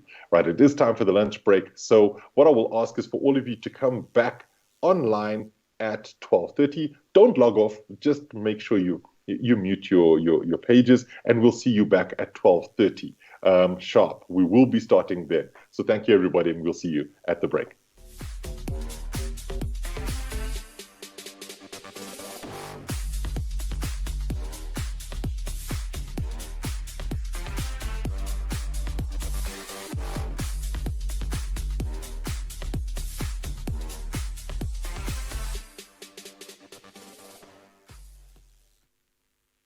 Hello, everybody, and welcome back to the final session of the Building Better Businesses Symposium. I'm Cyrus Rogers, and I'm sure you know by now.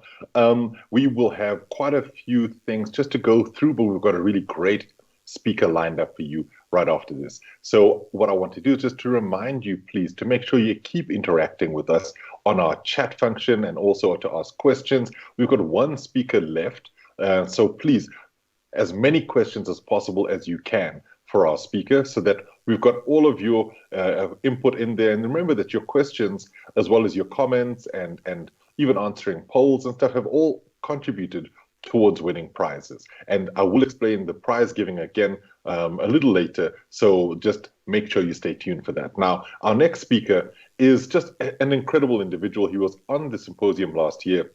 It's Ross Gillette.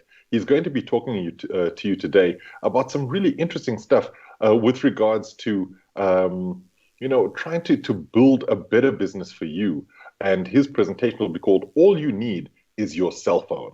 Now, that sounds really, really exciting to me. So to tell you a little bit about who Ross is, he's the owner and managing member of Javits Properties. Ross completed a BSc in electronic engineering in 1988. He has 30 years of experience in the telecommunications industry, with 26 years at Siemens at Aviat Networks.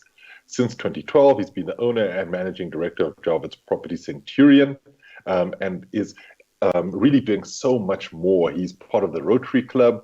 Ross is just an incredible individual, and I can't wait to hear what he has to say. So, ladies and gentlemen, I'm going to welcome Ross to the stage.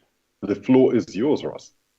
All right, just waiting for Ross to come on. So as soon as you're ready, Ross, you can let us know. But what I will do is, as Ross is sorting out some of his technical stuff, just explain to you that as we've been going through the day, we've given you some of the different prizes that you can stand a chance to win.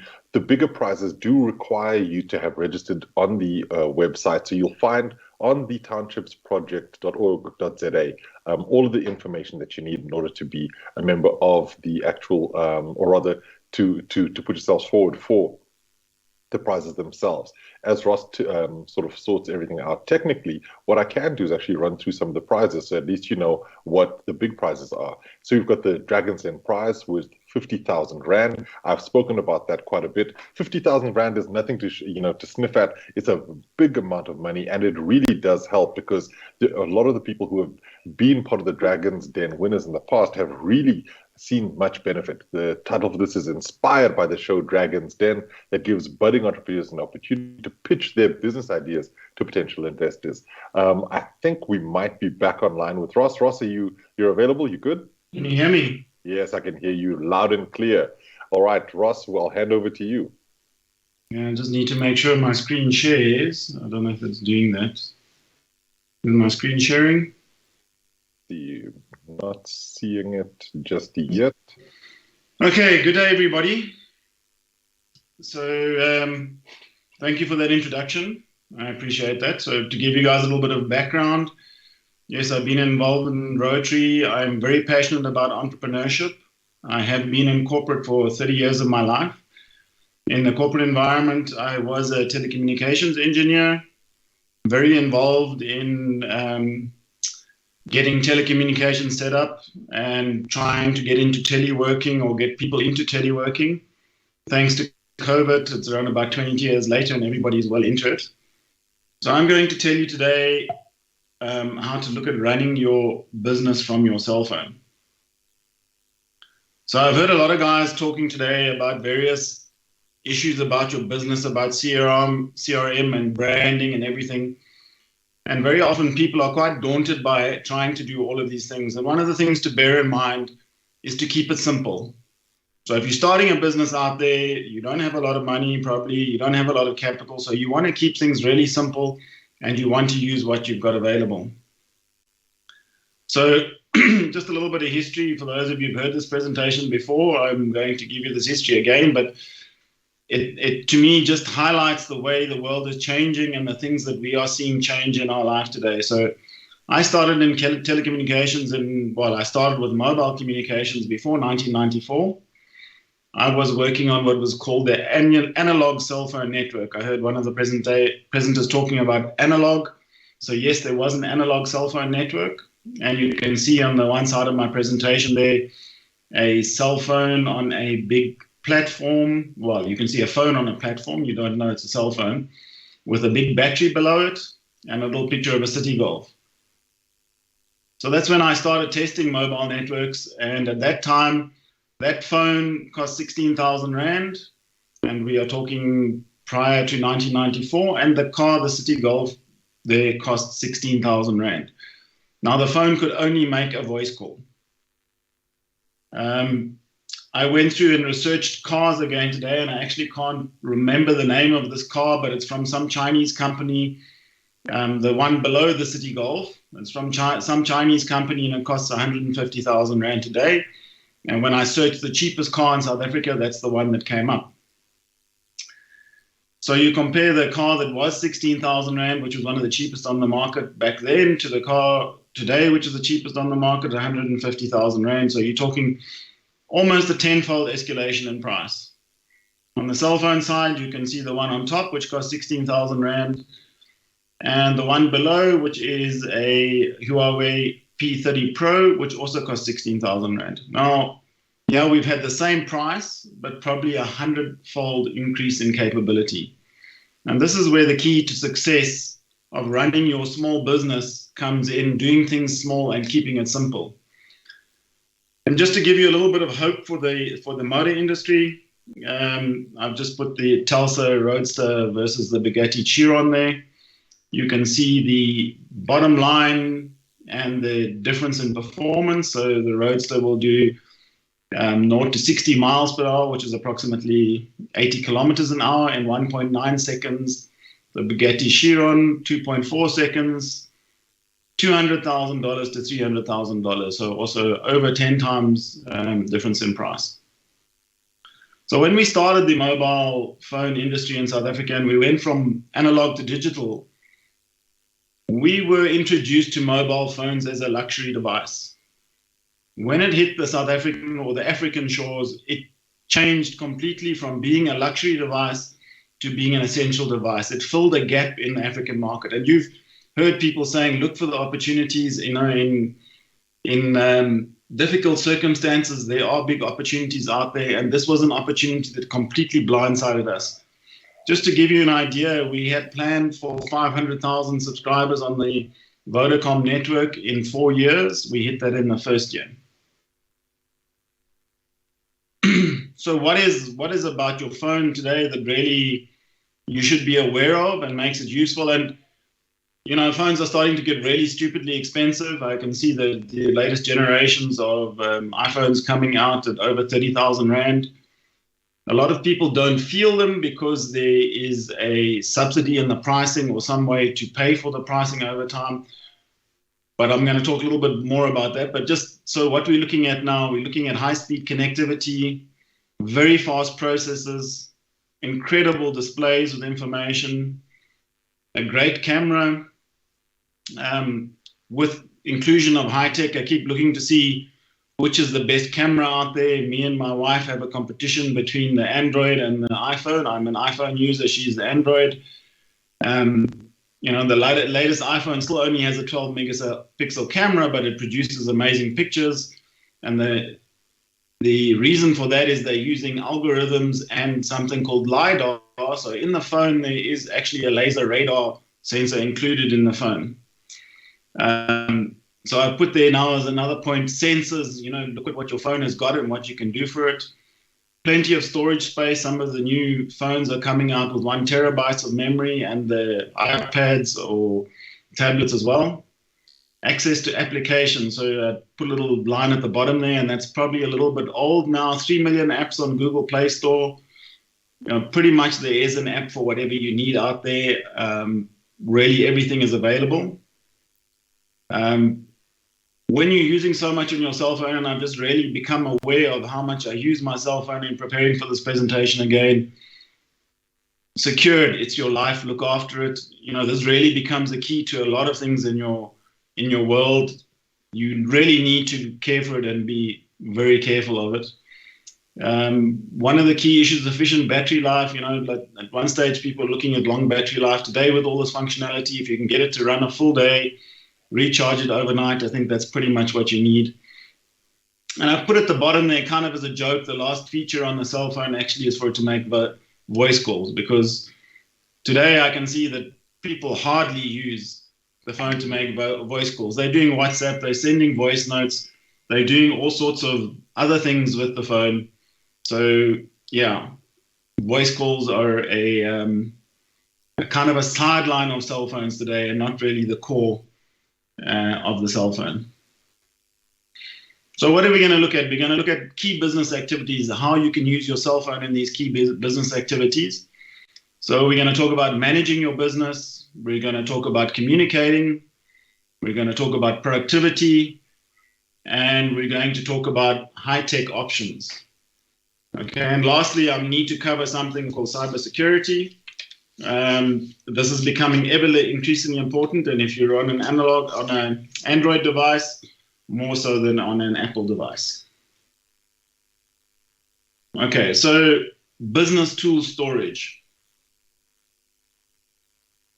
Let me see which picture makes the most sense. So if we're looking at the right of the screen, I think you guys can see my cursor. You can see OneDrive sitting there.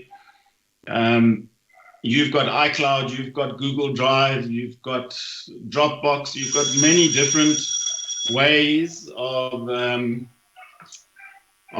storing your information and then accessing it later on.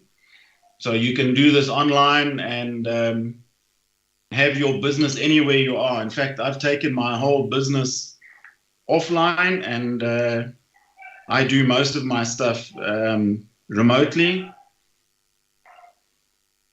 And I can access my data and my documents anyway. Just as a matter of interest, I'm now in real estate after being in telecommunications.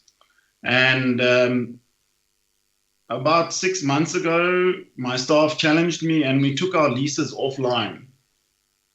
And we saved 2,500 Rand a month in costs, just by taking our leases online. So we don't keep paper documents of our leases anymore. It's all stored online. Gives me double security, and I don't have to have a safe store in the office, which also saves me money. And just to put my money where my mouth is, I've got this little logo at the bottom here of the bicycle. So we're actually busy preparing for another trip to Cape Town. So we'll be cycling to Cape Town for the next 3 weeks. I will be running my business on my phone. So it's not that I'm telling you you can do this and don't do it. I am actually doing it. Okay, so that was storage. That's your tools. You've got your Microsoft tools and everything you can run there on your phone. So now we're talking about running your business financially. I've just got some screens up here. which is actually my financial management system. I'm using the Sage packages both for my accounting system and for my payroll system. And these I can manage from my phone, and I can do invoicing from my phone. Again, elimination of paper and being professional. So you can send a really professional invoice from your phone, and your client doesn't know you don't have an office. They still believe you have an office and staff, and you can come across really, really professionally in the way you present. So the whole accounting system, all your accounts, integration into your banking system. So you can either integrate to the banking system and have your transactions uploaded into the system, or some of the banks you need to manually go and upload your transactions. And this eliminates a whole lot of manual work and makes life much easier to allocate and report on what's happening in your business. This is just an example of a dashboard. So if you want to be able to look at your business, get an overview, you can set up these dashboards. You can look at them on your phone or your tablet, and you can really be mobile with the minimal amount of cost and equipment to set up. Communication. So I heard a little while ago about the branding. In real estate, at the moment, I have around about 15 to 20 people that I need to communicate to regularly. And what do? We have WhatsApp dashboards and announcements that go out on WhatsApp. We have WhatsApp groups that help the people stay connected to each other, send out birthday announcements, etc. So that's internally in the company. Communicating to our clients, we've set up flyers that can run on WhatsApp, and we punch out our flyers and that on WhatsApp. And one of the interesting things that we've learned is that because WhatsApp automatically keeps a record, so let's take, for example, we are trying to canvass for a property to bring onto our rental book. And at the time we speak to the client, they're not interested, they're still trying to do it themselves or something else. We send them a flyer. That flyer stays on their WhatsApp. We're finding that the clients are going back into their WhatsApp when they need help and looking up the information we sent them. And because we sent them that flyer, they have the detail, they know who we are, and they can come back to us. So I've got a couple of things on the screen here that I'd just like to touch. Obviously, I think probably the bulk of the audience is familiar with the Instagram, LinkedIn, Twitter, YouTube, Facebook. And if you can't get it right on those things, well, I'm not too sure. You need to maybe get some help and get some assistance from the branding. It's depending on your audience, who's using what kind of media. And it's a little bit interesting now that Elon Musk from Tesla has bought Twitter. So interesting things happening in that environment. Then just below that block there, I've got something talking about top 10 VoIP providers. So one of the things I say to people is that you can call my office number and reach me on my cell phone, on my bicycle on the way to Cape Town. So we don't have any more solution in the office, and I'm sure most people are familiar with this. It's a cloud-based voice solution.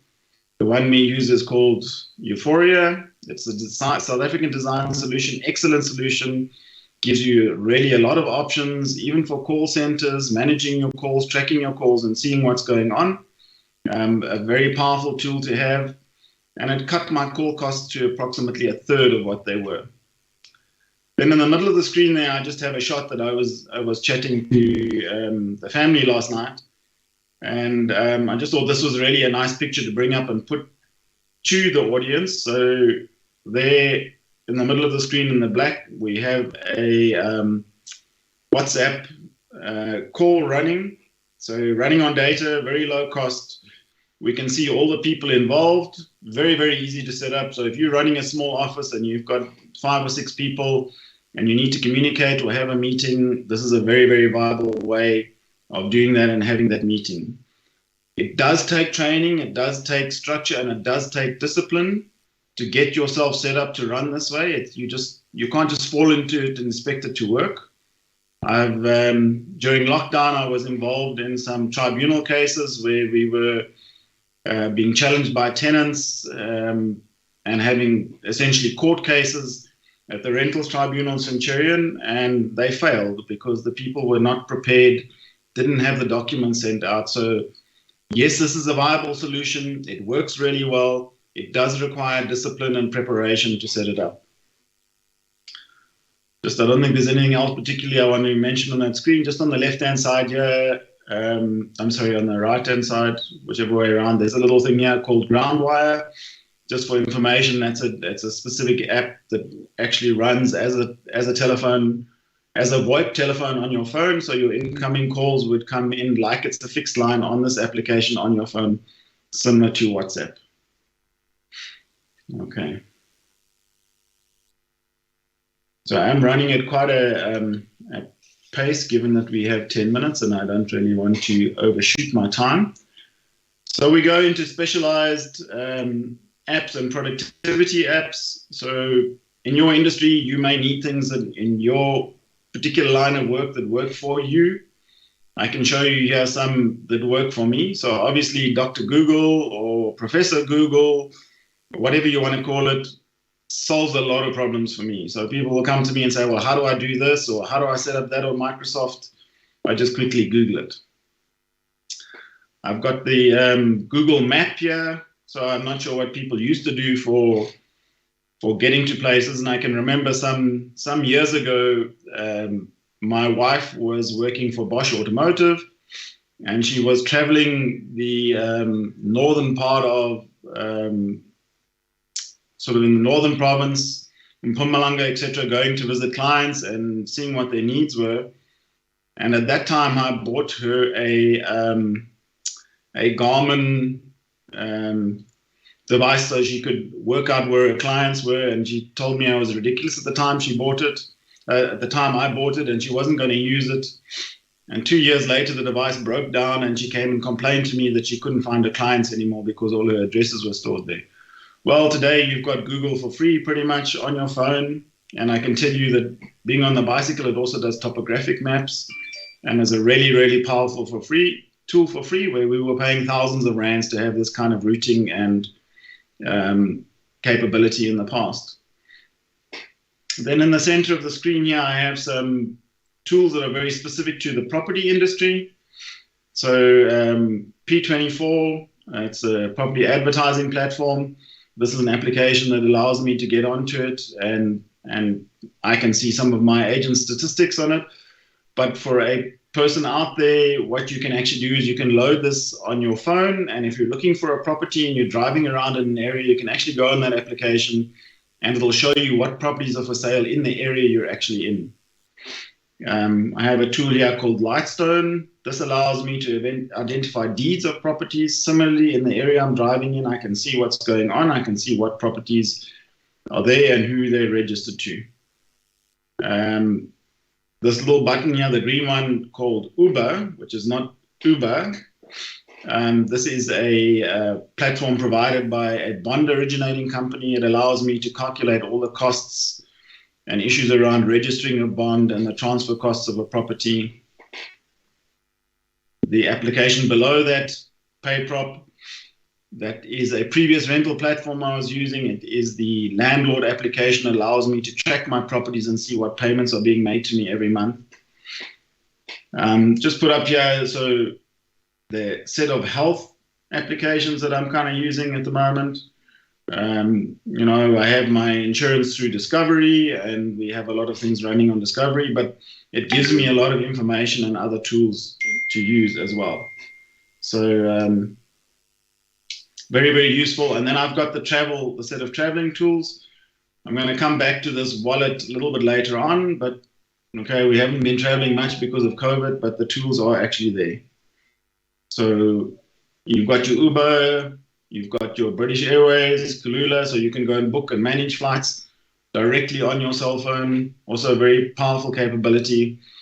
And there are numerous new applications coming up in terms of deliveries, things that you can do. So for example, the one weekend I had a bunch of flyers that had to be delivered to us for the weekend. The printer was late. They got stuck in Johannesburg. I couldn't get them. I would have had to spend 6 hours driving from Pretoria to Johannesburg to go and fetch the flyers, and it would have been in rush hour traffic. And what I did is I got an Uber driver to bring them to me. So again, it's innovation, it's thought, it's working out how to use your platform the way it's going to work for you. And it's doing a bit of research to find the right applications that work for you and your business. So recently, major changes or developments in banking. If I go right back to the beginning when we started with cell phones, and I've got there on the left-hand side something called M-Pesa, which we don't really know in South Africa anymore. But when cell phones came out in Africa, because the banking system was so poor, they actually initially started trading with airtime.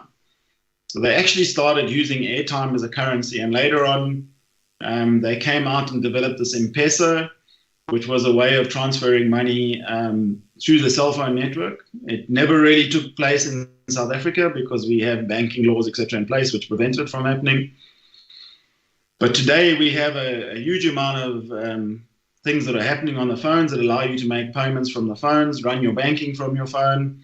That's been there for a while, but today we have the virtual cards, we have scan to pay, we have geo payments, and it's honestly got to the stage for me now where I keep forgetting the PIN numbers on my cards because I have everything running on the payment system on the cell phone. And that's another reason why you need to look after your phone, because it has so much information and you need to make sure that it's secure. So next level innovation. So a lot of people have been talking about how COVID changed things and what's happening and what you can do. And if you are not technically inclined and day to day, you may not know about these things, but they are there and they are happening today that can also help you and innovate your business and help you to run your business. So what am I talking about here? So let's start from one side to the other. We have a little panel, it's called Solar and Auto. So this is my solar management system. So with Eskom doing what it's doing with load shedding, etc., my house has gone off grid.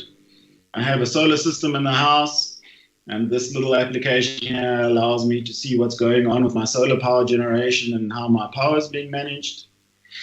Then next to that, we have something called eWeLink. So this is a home automation, business automation system, whichever way you want to look at it. It's a very, very powerful tool, and I can give you some examples of how you use it in your business. So I have methodologies of being able to measure temperature and trigger certain activities when there's a temperature. So for example, my solar system, I'm able to trigger the fan that cools my solar system based on the temperature that's sitting in the solar system. I'm able to turn lights on and off. So if I'm not in the office or I'm away from the office, I can actually turn lights on and off in the office to show what's happening or to make it look like we're busy in the office. I also have a friend who has a house down in Durban who's given me access to his gate through the same application. So very powerful. Then I have a set of videos here, and I saw a new one last night called Ring, I think it is. So massive innovations in the Wi-Fi video camera kind of area. If we just look at this picture at the bottom here, this is actually to my front door, and it could be to my business. So this camera allows me to talk to the person on site when they arrive. So let's say I'm not at home and somebody makes a delivery and wants to deliver a parcel to me. I can actually see them on the videos. I can talk to them. And through an application, automated application here, I can open the garage door and I can allow them to go in and put the parcel down. And the same thing I can do in my business. I can have the same thing set up in my business, and I can actually activate and manage the doors remotely from my business. Then perhaps we should have covered this in communication, but something like Truecaller. So life is getting more treacherous. There's more and more hackers out there. In our real estate industry, we use Truecaller a lot, but a lot of people are using it then to fend off scammers, to fend off marketing callers, etc., and help you manage your life better. Next to that, this little picture of a dog, and the Yap Yap is actually my office alarm system. And then I have 3 sets of different video cameras watching different areas of my business, and I can see them, and I can do that from wherever I am, and I know what's happening in my business. What's really interesting in terms of a productivity issue, if you want to go back to the productivity side, things like this online cloud-based camera system. So it's an online cloud-based that records pictures into the cloud, and it's set to trigger when there's movement. So if, for example, I had something at the front door of my office, which I do have, and somebody comes and leaves the office, I can tell who has come and gone in the office, what time they've come and gone, etc. So I can also use it to monitor things like that. It's perhaps not specifically dedicated for that, but it allows me to see what's going on from my business when I'm not there. Okay, so I think we need to get round to wrapping up here. But the one thing that I do have to mention while I'm wrapping up, and that is cybersecurity. So specifically in the real estate industry and amongst our lawyers, we're getting more and more hacks on our emails. So it's very important for you to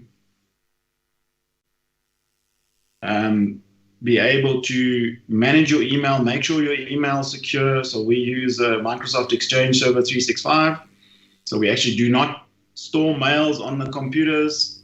We have them all based in the cloud. So if somebody loses their laptop or something like that, they can go anywhere and log on and get into the cloud. And if you understand what's behind that, Microsoft actually splits these emails up in different physical servers. So that's very much harder to hack them. We're still getting very proficient hackers in there. I also don't allow any of my staff to use public Wi-Fi networks. You need to stick to private networks. So it's very nice to go and use free Wi-Fi at the shops, but this is now exposing yourself to a lot of risk. So with data prices dropping dramatically, I would kind of suggest and recommend that you stay on private networks. And if you want to do use public Wi-Fi networks, try and set up a VPN. There are applications, etc., that allow you to set up VPNs which are more secure. So I think that's kind of running through my timeline a little bit. So I'm going to wrap up there. I think I've covered the main issues. I don't know if you're going to open up for questions, if anybody has questions.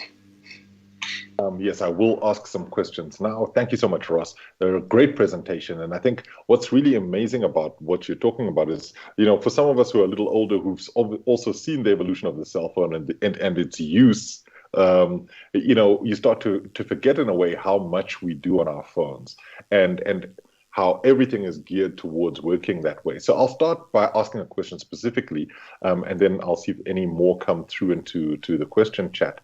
But one of the things that's really interesting for me is, obviously there are various levels of security, and you speak about cybersecurity now.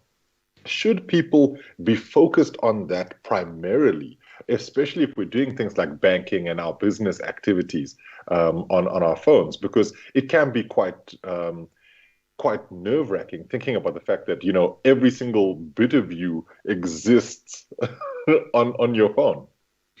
And it's very, when you think about it, how much that can happen if your phone gets lost. It is actually a serious concern. And if you're using your phone to that extent, you need to be careful about it. A lot of the new phones today have a wipe function, so you can actually wipe the contents of the phone if it gets stolen or lost. But the concern is if you're actually using it, what can they hack into? And I can give you a factual example. It wasn't on a cell phone. But I had staff using their laptop in a coffee shop, and they got attacked by a crawler on the public network looking for personal information. And this crawler identifies real estate agents because they have that much information, and was hacking his computer because he was a real estate agent and they were looking to find personal information. Okay, so hence I have a company policy where you're not allowed to join onto private networks. But there are things you can do. So you never do your banking on a public network. You're going to use that. So the GSM network is secure. That's pretty safe. But you do have to be careful, and you do need to watch what you're doing, and don't do things unnecessarily. And if it doesn't look right, ignore it. If somebody wants money or something from you and you didn't win the lotto, I'm sure I try and leave those things alone. Yeah. Well, I have seen that the scammers have gotten quite, they've gone next level in terms of how they're managing to get people to divulge a lot of their information. What do you do if you talk about it in terms of having your phone with you and always on. Now, you're going to be cycling, and I can already feel the pain in my legs just thinking about it. But when you're in spaces where connectivity is an issue, do you think that it's worth, having your cell phone as being your primary mode of doing business, or do you just look at it in terms of, okay, finding spaces to be able to connect and then work in those spaces specifically? So I actually normally carry an additional modem with me, hoping that I can find GSM somewhere. So we will obviously have times that we cannot connect. If I do have to connect on a public Wi-Fi, then I'm closing all the apps down, and I'm very careful about what I actually do use on a public Wi-Fi. But if you look at it today, I think I have one of the modems I have for the office. I think it costs me about 250 Rand a month now, and it's about 70 gigs of data on it. So you can still have your private modem, but obviously you've got to have signal, and really, honestly, South Africa has very, very good coverage. We have coverage in most places where people are. I'll be cycling 5 or 6 hours without coverage because we're on back roads. But generally, if you're on the roads and in your main centers, you have coverage on your GSM networks. Okay. I'm just going through the questions that are coming up on the chat here. I'm trying to see if there's anything specific, because I see people talking about how impactful and powerful the phone is. And Zama, who we've heard from a lot in the chat, talked about starting her business with a Vodafone Smart Kicker phone worth 400 Rand back in the day. So, when we look at the power of the phones these days, do you think, and I mean, this is just me trying to go into your sort of telecoms background, that we might start seeing the cost of phones start to decrease at some point? Because, as you mentioned, 30,000 Rand from a cash perspective for a new iPhone feels excessive. Do you think perhaps that we might start seeing those kinds of prices start to decrease? So what we deal with, and it's the same as the car industry, which I find is one of the frustrating things about the car industry. Nobody's producing a simple car that is cheap to run because they want to make more profit. So they'll add something else to it to make more profit. But there's a massive second-hand market out there. So you don't need to pay 30,000 Rand for the latest iPhone or the latest whatever phone out there. You can go into the market and you can buy one that is 3 or 4 years old, that's been refurbished at a very, very good price and can still do everything that I've spoken about. Maybe it doesn't have the LiDAR on it or something like that, but do you actually need that for your business? And it's about understanding what you need. So Zama's talking about the Kicker phone, understanding what you need to run your business and making sure you get something appropriate and not being caught into all the sales and marketing jargon that you've got to have the latest and greatest. Yeah. But I mean, you talked about, the sales jargon, but you also talked about cameras. And so in many cases, video and pictures become so important. So you do a lot of your marketing from your phone these days. So wouldn't that also kind of affect what the cost would be?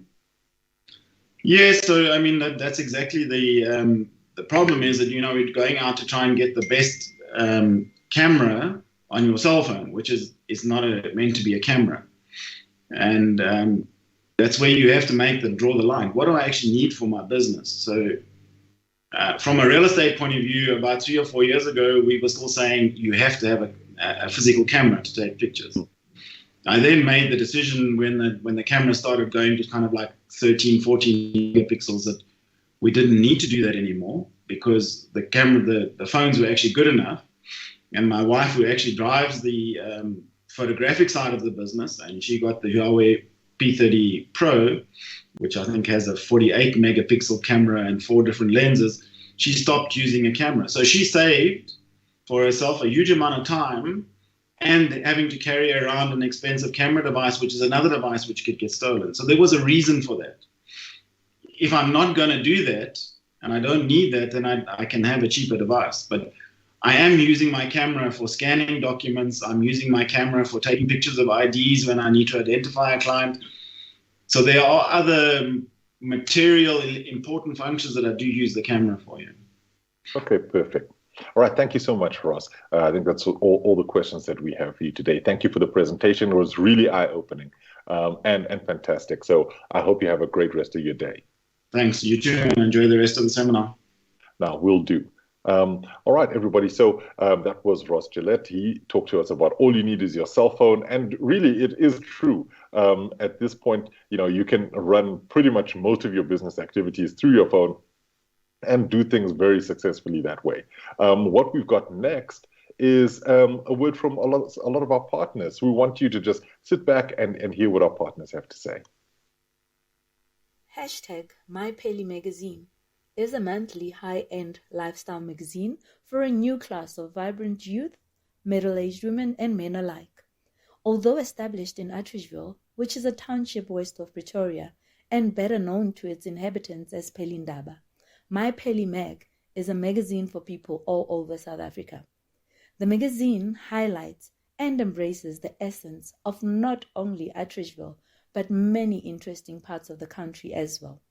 The focus of the magazine is on lifestyle, health, beauty, fashion, music, art, culture, and topical issues spread out on plus-minus 68 pages of the digital magazine. Our mission is to ensure that we provide high-quality products and services, in return building key relations. This positions our enterprise as a long-term service provider and partner of choice. We create employment in local communities in order to alleviate poverty. Our objectives include inter alia, sustainable economic growth in South Africa, and youth empowerment. We aim to be an information hub and a platform for our people to shine.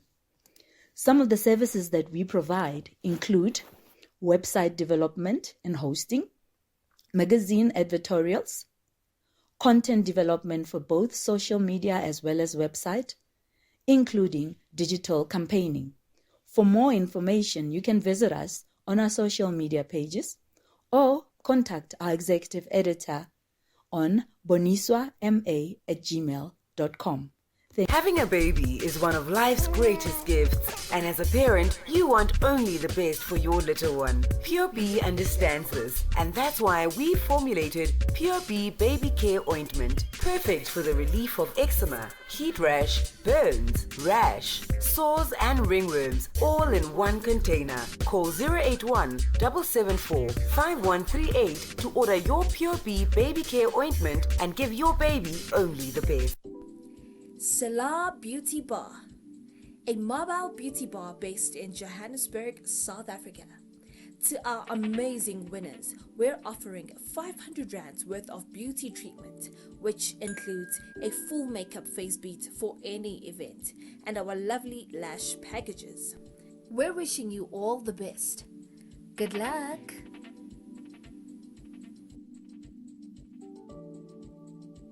A meeting, followed by a meeting, followed by a contact report detailing both meetings, and an email, just to recap. Let's make it count.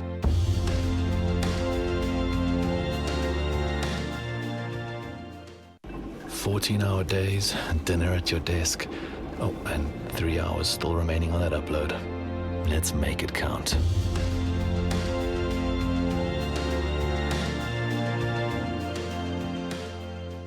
"4 a.m. wake-up calls, double shifts as a single parent, and 50-hour weeks just to stay afloat.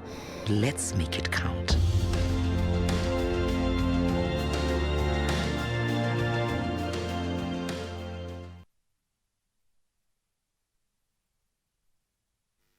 We want to thank all of our partners.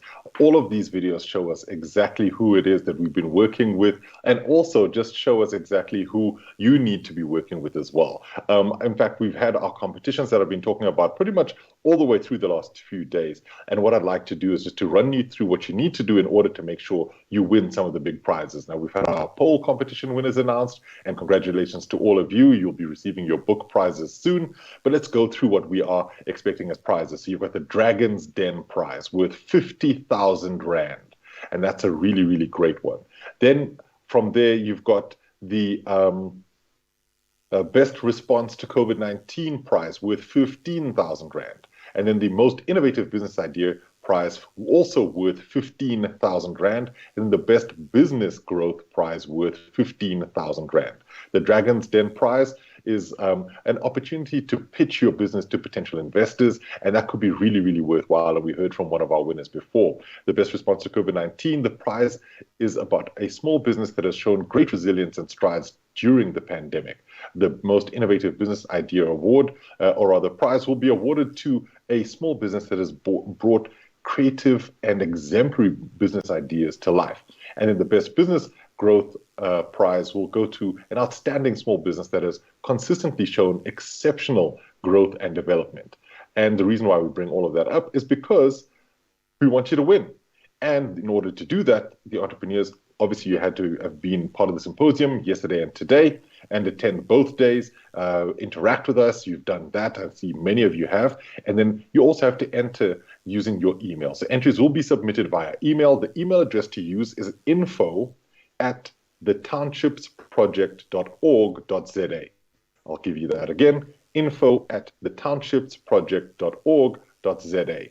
All of those have to be in by the 10th of May. So make sure you keep emailing about your business, letting them know which ones you're trying to try out for. Maybe you want to put your business forward for more than one of those categories. The shortlisted entrepreneurs will need to present their business case virtually to the judges on the 16th of May. That's a Monday. So if you're shortlisted, you'll have to present to the judges virtually on the 16th of May. Winners will be announced on the 30th of May. So we wish you all the best of luck. For all of the terms and conditions for the prizes, make sure you go to the website, www.thetownshipsproject.org.za. You'll find under the competitions section all of the terms and conditions there as well. I won't go into all of those. We've got some other prizes as well, and you saw from some of our partners that they've spoken to those. So we have a PR coaching for 3 months. That prize is valued at 6,000 Rand from Shantui PR.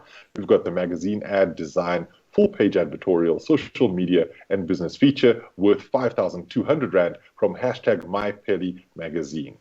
We've got a spa pamper package worth 850 Rand from Missouri Day Spa in Rustenburg, and Sela Beauty Bar in Johannesburg has also given us a prize of a beauty treatment worth 500 Rand. So there are so many prizes still to be won. Please interact with us on the website. Let us know what you're thinking, how you found the symposium, all of your thoughts about your business, and also let us know why you should be the one who wins those prizes. Now, we've come to the end of the day, and we have to close off the entire symposium with one of the presentations from one of the most iconic members of the Townships Projects team. That's Dr. George Senosha. He'll just be giving some closing remarks to you around the symposium. So I'm going to open the floor to Dr. Senosha to just have a few words with you.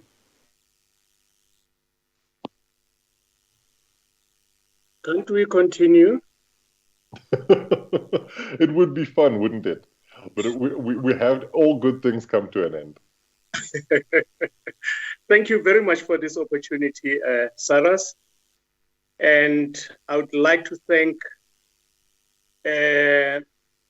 everyone who is on board here. Can everyone hear me before Yes. I continue? Yes, I was saying that it was really, really, really a wonderful symposium 2022. And as usual, the people who are making the difference is everybody.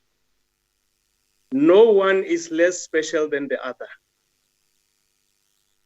To start with, I would like to acknowledge the presence of DG of 9400 District, Dr. Stella Anyangwe. Thank you very much for your presence, DG.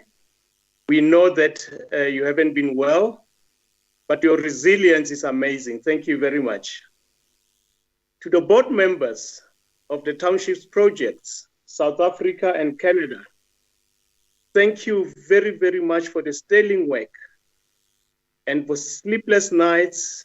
I know we had meetings in the middle of the nights, but at the end of the day, we can pat our shoulders and say, wow, it was a success. To our partners who hosted us here today and yesterday, Liberty Live, thank you very, very much. It wouldn't have been possible without you. We really, really appreciate your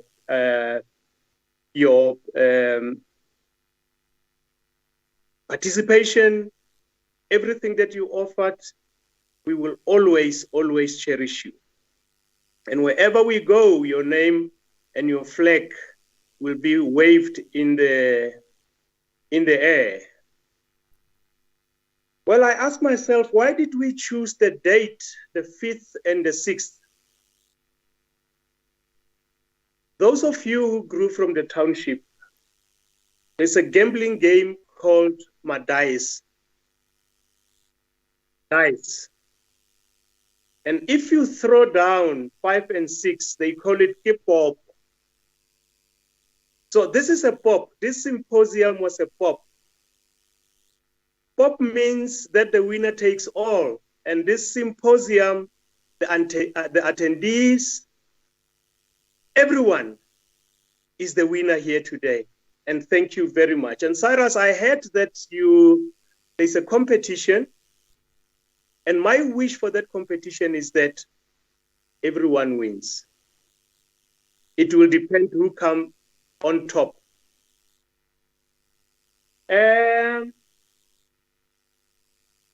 You have to pardon me for this. There's this wonderful lady, a beautiful lady outside and inside, Martha Deacon.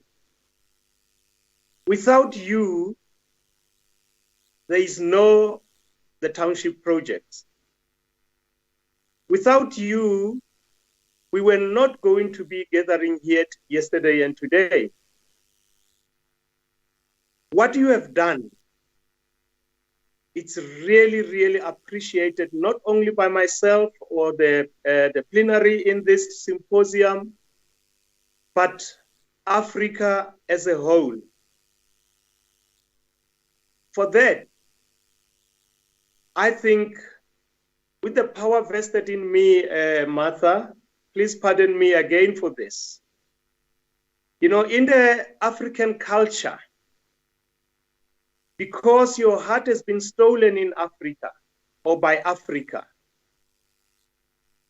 the African tradition is when you fall in love and you get married, as you are married to Africa here today, you get given the marriage name. And that name today, I'm going to reveal your name given to you by Africa is Palesa, Mama Africa. So as from today, you will be known as Palesa. Palesa means the flower. You are the rose of Africa. You have touched so many lives. I can just imagine the day you met Tata Nelson Mandela in Zimbabwe, and he said to you, "Excuse me, lady. By the way, what is your name?"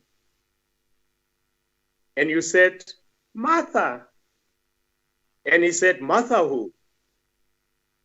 And you said, "Martha Deacon." And he continued by saying, "What are you going to do for poverty and hunger in South Africa?" And you said, "Tumamina." Here are we today with a great symposium, insightful learnings from all the panelists. We are proud of you, Martha. We are proud of you, Palesa. Thank you very much. Tushantuwi PR, you kept me awake with your communications day and night. The sterling job that you did, unbelievable. Thank you very, very much for putting business people above yourself and doing your best for everyone. I remember what Silette said while she was talking, be a lover. We're all lovers, but the way she put it, it will really put anyone on a pedestal. Yesterday, I was at the book launch, and there was this legendary Babsi Mlangeni. Babsi Mlangen was bragging about him being blind. He was saying to the people, "You're crying about load shedding. Load shedding that affects you for 2 hours. I've been blind for almost 80 years and I don't complain. I just enjoy my life." And the other thing that he said, that is actually in line with Silet said.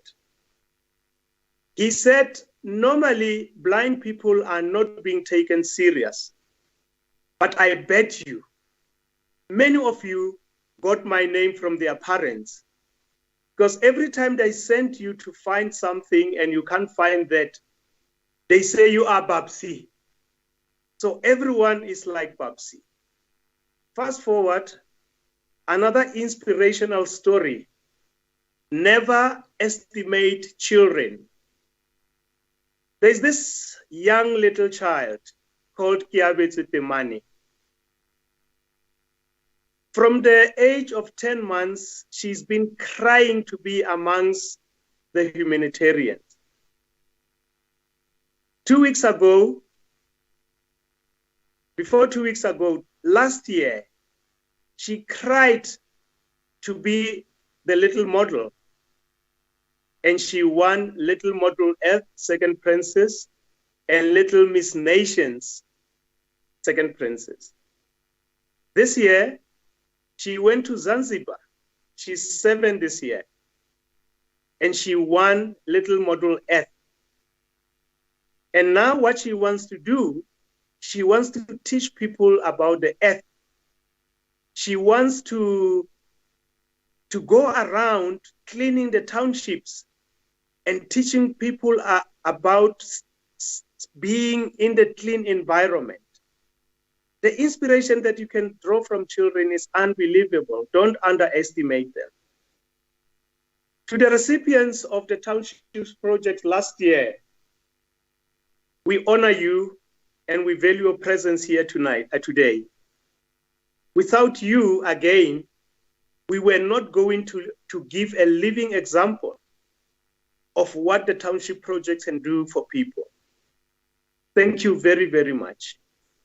To the media houses who from time to time interviewed some of us for this symposium, thank you very, very much. Without you, we wouldn't have made it. To the winners of last year, I see one of you is here, Dr. Matepeng. You won a book from Cyrus. The Competitive Edge, I think, is the name of the book. I like the part edge because they say, Mosadi utshwara thipa ka bohaleng. Edge is that sharp end of the knife.